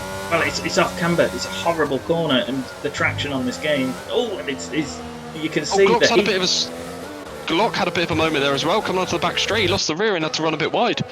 So it's happening all around here. Oh, yellow flag. It's just Mikey. He's gone round. No, not a good day for Samsung. Samsung are not doing very well at all, bar P's. Very reminiscent of the cat days, probably. But Pillars making his way past Chewy.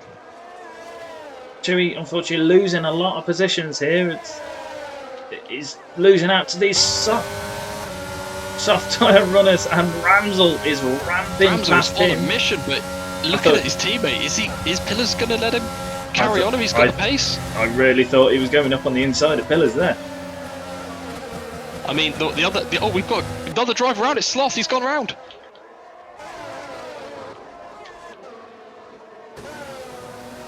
They are dropping right at the end here, unfortunately. But the other team battle I was going to keep an eye on was Glock and Curtis.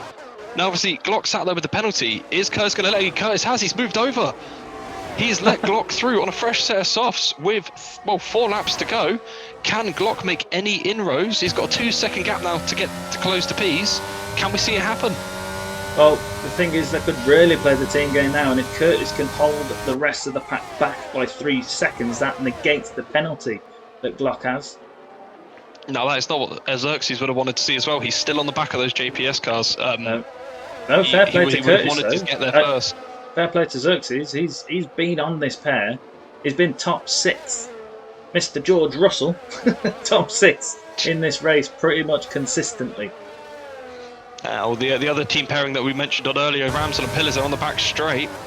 DRS is active now. Is Ramsel going to have a little look at his teammate? He's making himself definitely wide in the mirrors, but doesn't look like Pillars is just going to let him have this one. No, it's not. And if you notice as well, Bloom on the back of the cars, the little flashing red light, that is someone, I believe, with less than 10% battery deployment. I've noticed it on a few of them. Oh, DJ's nearly looking at the inside of Xerxes as well now. DJ's all over the back of him. Fantastic final few laps of this race we're having. And it's spicy at the front. Curtis still following Glock, but Glock not really making much inroad on Pease right now. Now, see, the issue Glock unfortunately has kind of picked up here is he's got a 3-second penalty he needs to try and break away from, and what he's doing here inadvertently is he's towing Curtis, who's then also towing Xerxes and DJ. Yeah. So it's kind of created this little DRS train behind him. Yeah, Curtis almost needs to back off from Glock, but then that will leave him at threat to Xerxes and Death Dragon. Yeah, surely they want to make sure they stay where they are so they can secure at least one JPS in the podium this evening. They've driven brilliantly, they deserve at least one car up there.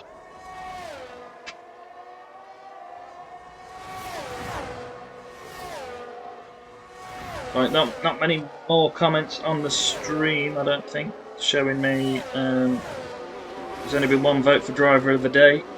So it was Hamster, Pease and Chewy. Hamster having a bit of a mare since we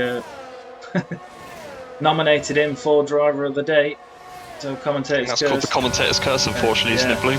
Playing well into that, but Ramsel backed off there.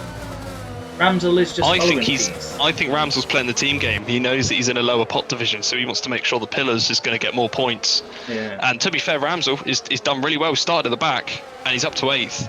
So I think he could be happy with the outcome of even if he finishes 8th or 7th here. Mikey G up front is probably out of touch now, and obviously they've got over a second to Chewy behind. So the Marlborough boys there in 7th and 8th are probably just playing this now for the team constructors. Marlborough with actually very strong showing. Yeah, DJ. Top Marlborough driver so far. He's very, 7th, very 8th close. and 11th. So not bad at all as the team play shows. As you say, the only trouble DJ has right now is in this DRS train. So although he has DRS to try and overtake Xerxes, Xerxes also has DRS to run away. But the DRS train is helping DJ. He has a 3-second penalty and he's got over 3 seconds to Mikey G. But Ramsel's through on Pillars. They swapped. He is. Ooh, okay. Is this the last minute to see if anything can be done here, or is this to try and help Pillars stay ahead of Chewy? I don't know, because if Ramsel runs away too far, then yeah, Pillars will be at threat from Chewy. But again, Glock hasn't made much inroads on Pease, so again, those softs are probably going to be coming their way now. And Pease has shown some incredible pace, but Curtis is still sat with him. So Xerxes, so's DJ. Has this paid off? Glock has lost a second to Pease. And he's picked up a penalty. Another one. Who? Glock's up to 6 seconds. Xerxes is on 3. DJ's on 3. Curtis is on none. So that, again, they were all on penalties, so they were actually fighting for position up until that point. Well, Curtis is going to be in the strongest position because I think Glock is losing a second to Pease because of the tyres. Whereas Curtis has got the same tyres as Pease. His medium tyres are going to be so much healthier than Glock's softs right now. So he's going to be itching to get past all this time, also to try and defend from the threat of Xerxes behind him, who also has Death Dragon. Oh, and Pillars has gone wide. Chewy's through. They're side by side going into the final corner. Oh, sorry, coming into the final sector. Beg your pardon, not final corner, but Pillars has just held on, using all the track he could to keep his car in front. But Chewy's all over the back of him now. This is really heating up for P8. Yeah, as we say that, Curtis did make his way past Glock. Chewy's all over the back of pillars, and then right behind you got Bannister, Keyser as well. So that's another little train that's just formed here. Again, 2 Marlborough cars getting involved. Well, we are on the final lap now, so everything to play for here. So which battle do we watch? P's definitely out in front, taking the biggest advantage. 5 seconds now in front of Curtis. Xerxes trying to chase down Glock. Not able to do it with this time. Death Dragon also chasing down, as you say, Chewy, Bannister, Keyser, all in a little battle. I'm over Xerxes there, and has DJ just got him on the exit? He has. DJ's got through. That is for a podium position. Oh, I don't even know what to watch. Curtis has let Glock through. Is Curtis just defending now? What is happening? And Xerxes is going to go back up the inside of DJ. What is happening? This is just absolute pandemonium. And they're all changing position. DJ's now around the outside of Curtis. But we have to say, just to quickly cut down now. You keep on board with that. I'm just going to say that Pease is around at the final corner.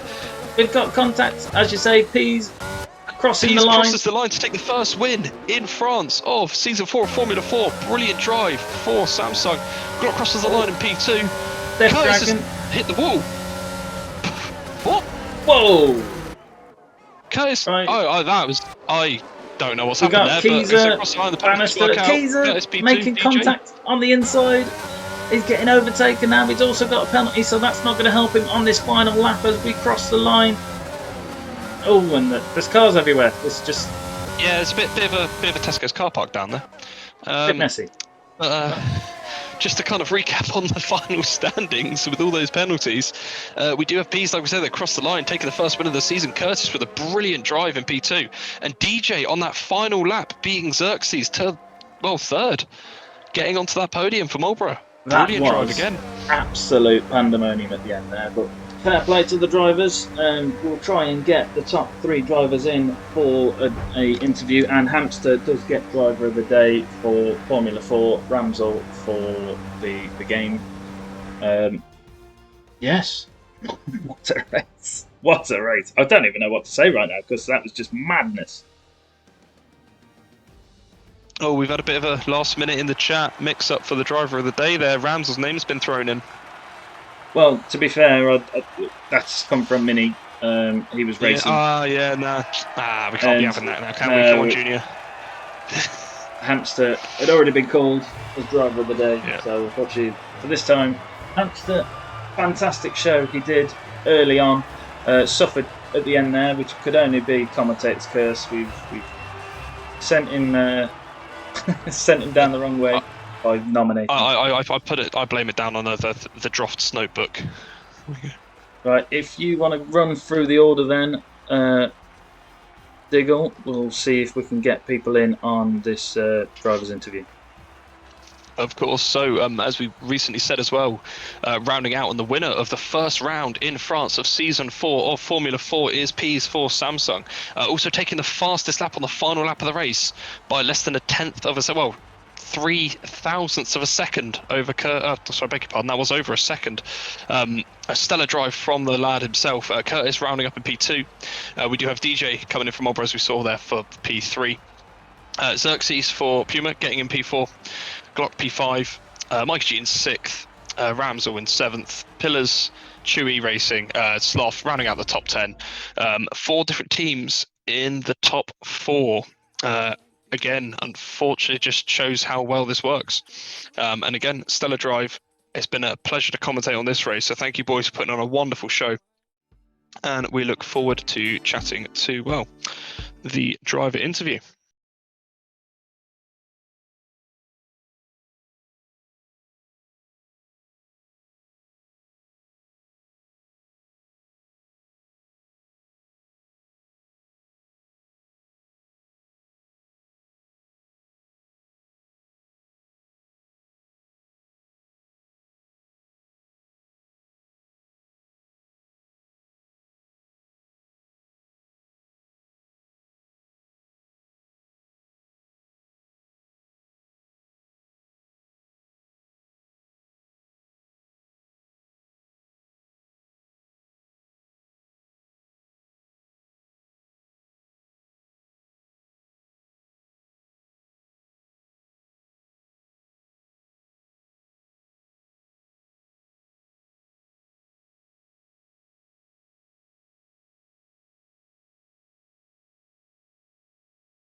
And we are now in the driver interview box. Currently, we have Death Dragon with us, who finished that race in third.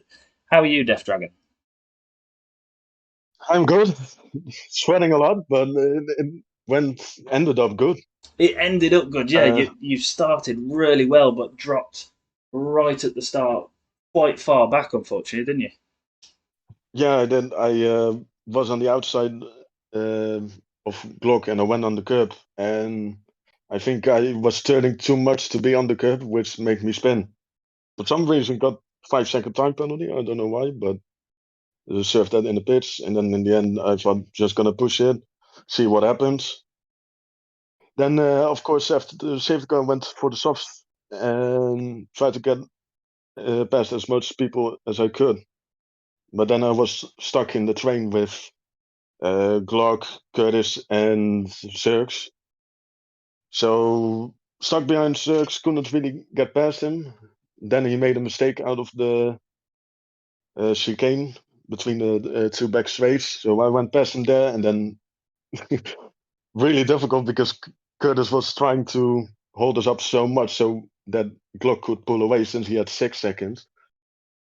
And on the second to last lap, I got damaged in the end, but still managed to keep it in front of Zerx and be close enough to Glock. Yeah, it looked like absolute madness at the end there. And like you say, there was 5 second penalties dished out quite a few places. I think that was the pit entry, which was quite unfortunate because as soon as you picked it up, it meant you had to serve it in the pits. But yeah, you clawed a lot of positions back from the start there, and it was a fantastic drive, fantastic show from yourself. Like you say, Yeah, in a good battle with Xerxes, watching you come through the field. No, well done. Anything from you, thank you Diggle? very much, mate. Yeah, I just wanted to say, Marlborough as well generally had a very strong showing. So not only was it a very good result for yourself, but as a team as a whole as well. I believe got the Yes, combined highest finishing for that as well. I'm really happy how we did as a team because the qualifying wasn't completely the best, but made it up back into the race where it's important. So I'm really happy with it. No, congratulations again. It was a brilliant drive as well, DJ. It was a pleasure to watch. Thank you No, very much, mate. fantastic drive. And only going now to our P2 finisher, we've got Curtis for John Player Special. You look to have quite a strong race there, Curtis, following in the slipstream of Glock for most of it. You there, Curtis? Oh, I believe his mic is muted at Yeah. the moment. Can you hear me now? Yes. There we go. Yeah, I was following Glock, and because he was in the same party as me, we don't have a mic, does he? I was like, Glock, I'm not trying to overtake you. Just carry me. and then I was coming on my in lap, and I spun on my in lap, and then it gave me one of them 5 second penalties coming into the pits as well that I didn't cross. That made me serve, and I thought, oh, is my race done now? And the safety car come out, and I seen them boys go on softs, and I thought, oh, they're probably going to eat me up. But yeah, the softs didn't last. So No, I definitely. I tried to do Glock a favour at the end, but I think his ties were done as well. Yeah, I think it looked like a very interesting strategy there with Glock. I just wanted to jump in and ask because obviously you were in front of him for a while, and then he crept up to the back of you with a couple laps to go, and then you let him through. But it just seemed like you were all kind of stuck on the DRS train. Well, he had the fresh softs on, so I thought, and I seen him with a penalty as well, so I thought I'll let him go. I'll just stay with him, and then I realised that he weren't really that quick, and I was like, do I just try and drop back and hold them boys up? But then I thought I'm gonna have to go past him because at the time I don't think Xerxes had a penalty at the time, and then I seen he got the penalty, and then I was like, right, go back through Glock, but it was just a bit too late. No, definitely a strong drive from you. It almost began to get to the point where he was questioning who was actually the pot one driver, you or Glock. No offense, Nah. but yeah, no, it's strong showing for season 4, race 1. No, congratulations. Yeah, cheers, mate. Going to our top place finish, none other than the returning champion, the guy who's used to being in this commentary box by talking about how he won the race. We go now to Peas or Samsung. How was that for you, Peas? It was good. It was good. It worked out how I wanted it to, so I can't really complain. It was a good result, good start. It, I'm it just happy was I'm back in here.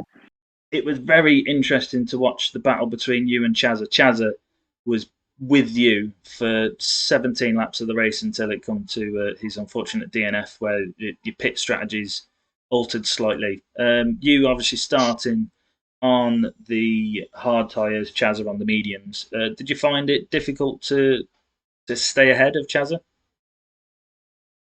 If I'm being honest, no, because I don't know why he wasn't pushing me. Because like he put himself at a disadvantage by not trying to overtake and push. Because he kept creeping up and then lifting at the Yeah. end, which probably cost him a bit. I think he would have been in a better position if he tried to push ahead. But I wanted to see how it rolled out with our strategy. It would have been interesting at the ending for sure.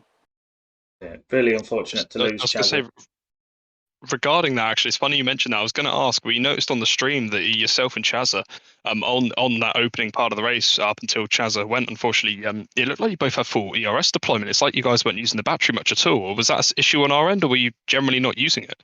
But yeah, that's why I was saying he wasn't pushing. I didn't have to use because he wasn't pushing me. Because I don't know why he didn't want to push ahead. But yeah, no, we both had full. Well, I know I had full, and I presume he did because like down the straights, I didn't really have to press the cover.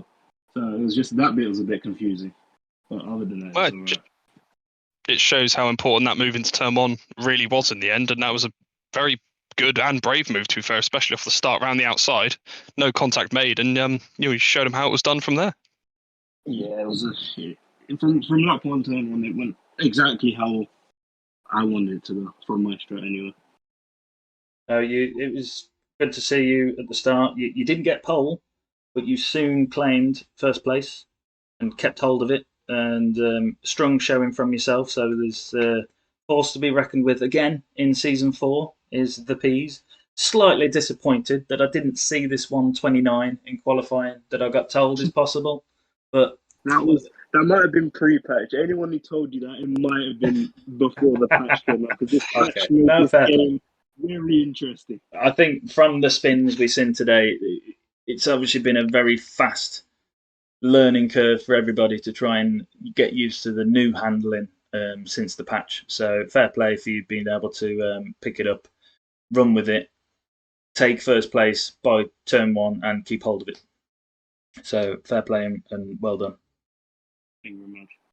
So and now we go to our driver of the day. I think we cursed him after nominating him for driver of the day, but we'll now go to Jay Hamster. His debut race here for Formula 4 season 4.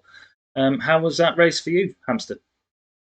Yeah, I mean, I'm disappointed, but the fact that I got up to P2 just from minding my own business, really. That safety car came out, and I think if it had not really come out, I might have been in a better position. But yeah, I seemed to hold it together quite well through race. It's just after that safety car, I probably should have, been happy with P2 and just settled for it. Because I think guys behind had penalties, and obviously, they were on the softs and they weren't going to last. And yeah, I think I just pushed it a little bit too hard. And that's the thing with these cars. If you turn a little bit too hard, you are going to spin. So it's quite realistic in that sense. But yeah, to say it's my debut, yeah, I'm chuffed to bits with that. I'm really happy with it. It's a fantastic show. I mean, you and Pease was up there, like you say, 1 and 2 at one point, driving for Samsung. You're the pot 3 driver, and you was up there. So a fantastic show from you for your debut race, and it's just a shame that we cursed you and it ended out as it did. No, that was completely on me. The thing is, I don't even know what happens because, like I said to Drofter in messages, the tyres were fine. I'd not taken that corner any differently. I think maybe I just used slightly more steering lock, possibly. But yeah, I'm just disappointed for the team. But it's like it's a race of two halves, really. I'm elated, but I'm also disappointed. But that's encouraging. So hopefully I can keep delivering this season. But yeah, I'm buzzing with that. Really buzzing. No, fair play, well done. Debut race, and just want to say on that. Yeah, sorry, Karen Blue. No, go on. I was just going to say, you said you were disappointed, Hamster. I generally, I wouldn't be. I can appreciate why, honestly, but that was just such a stellar drive. And I don't know if you were aware of what was going on around you up and down the field, but the strategy that you chose and keeping your nose clean like you did, it works in this league. We've seen it before in the past, and well, if you just keep up what you're doing next time, it's going to pay off sooner or later for sure. Yeah, fingers crossed. Thanks for driver at day, guys. Honestly, that's a real boost. Is that? Yeah, I'm just a boost of that. Cheers. Well, watch back the He's a screen, man and after I my own think heart. you'll see why we nominated you. So Oh, no, can't wait. fantastic Can't drive. wait. What a season opener for Formula 4 Season 4 here in France. First of 13 races for this calendar. Next, we will be going to Hungary, which will be next Monday, same time. But yeah, fantastic show. And it looks like a lot of drivers have got a lot of work to do because there was a lot of spins. Yeah, I mean, after the everything that's happened with the race this evening, I hope we see more of this again. And it's a short season, but the amount of action we've had there, if we can get that every race on, I mean, we'd be very lucky. But bring on round 2. Yeah. Thanks for everybody watching, and enjoy yourselves. And we'll see you next week at Hungary. Goodbye.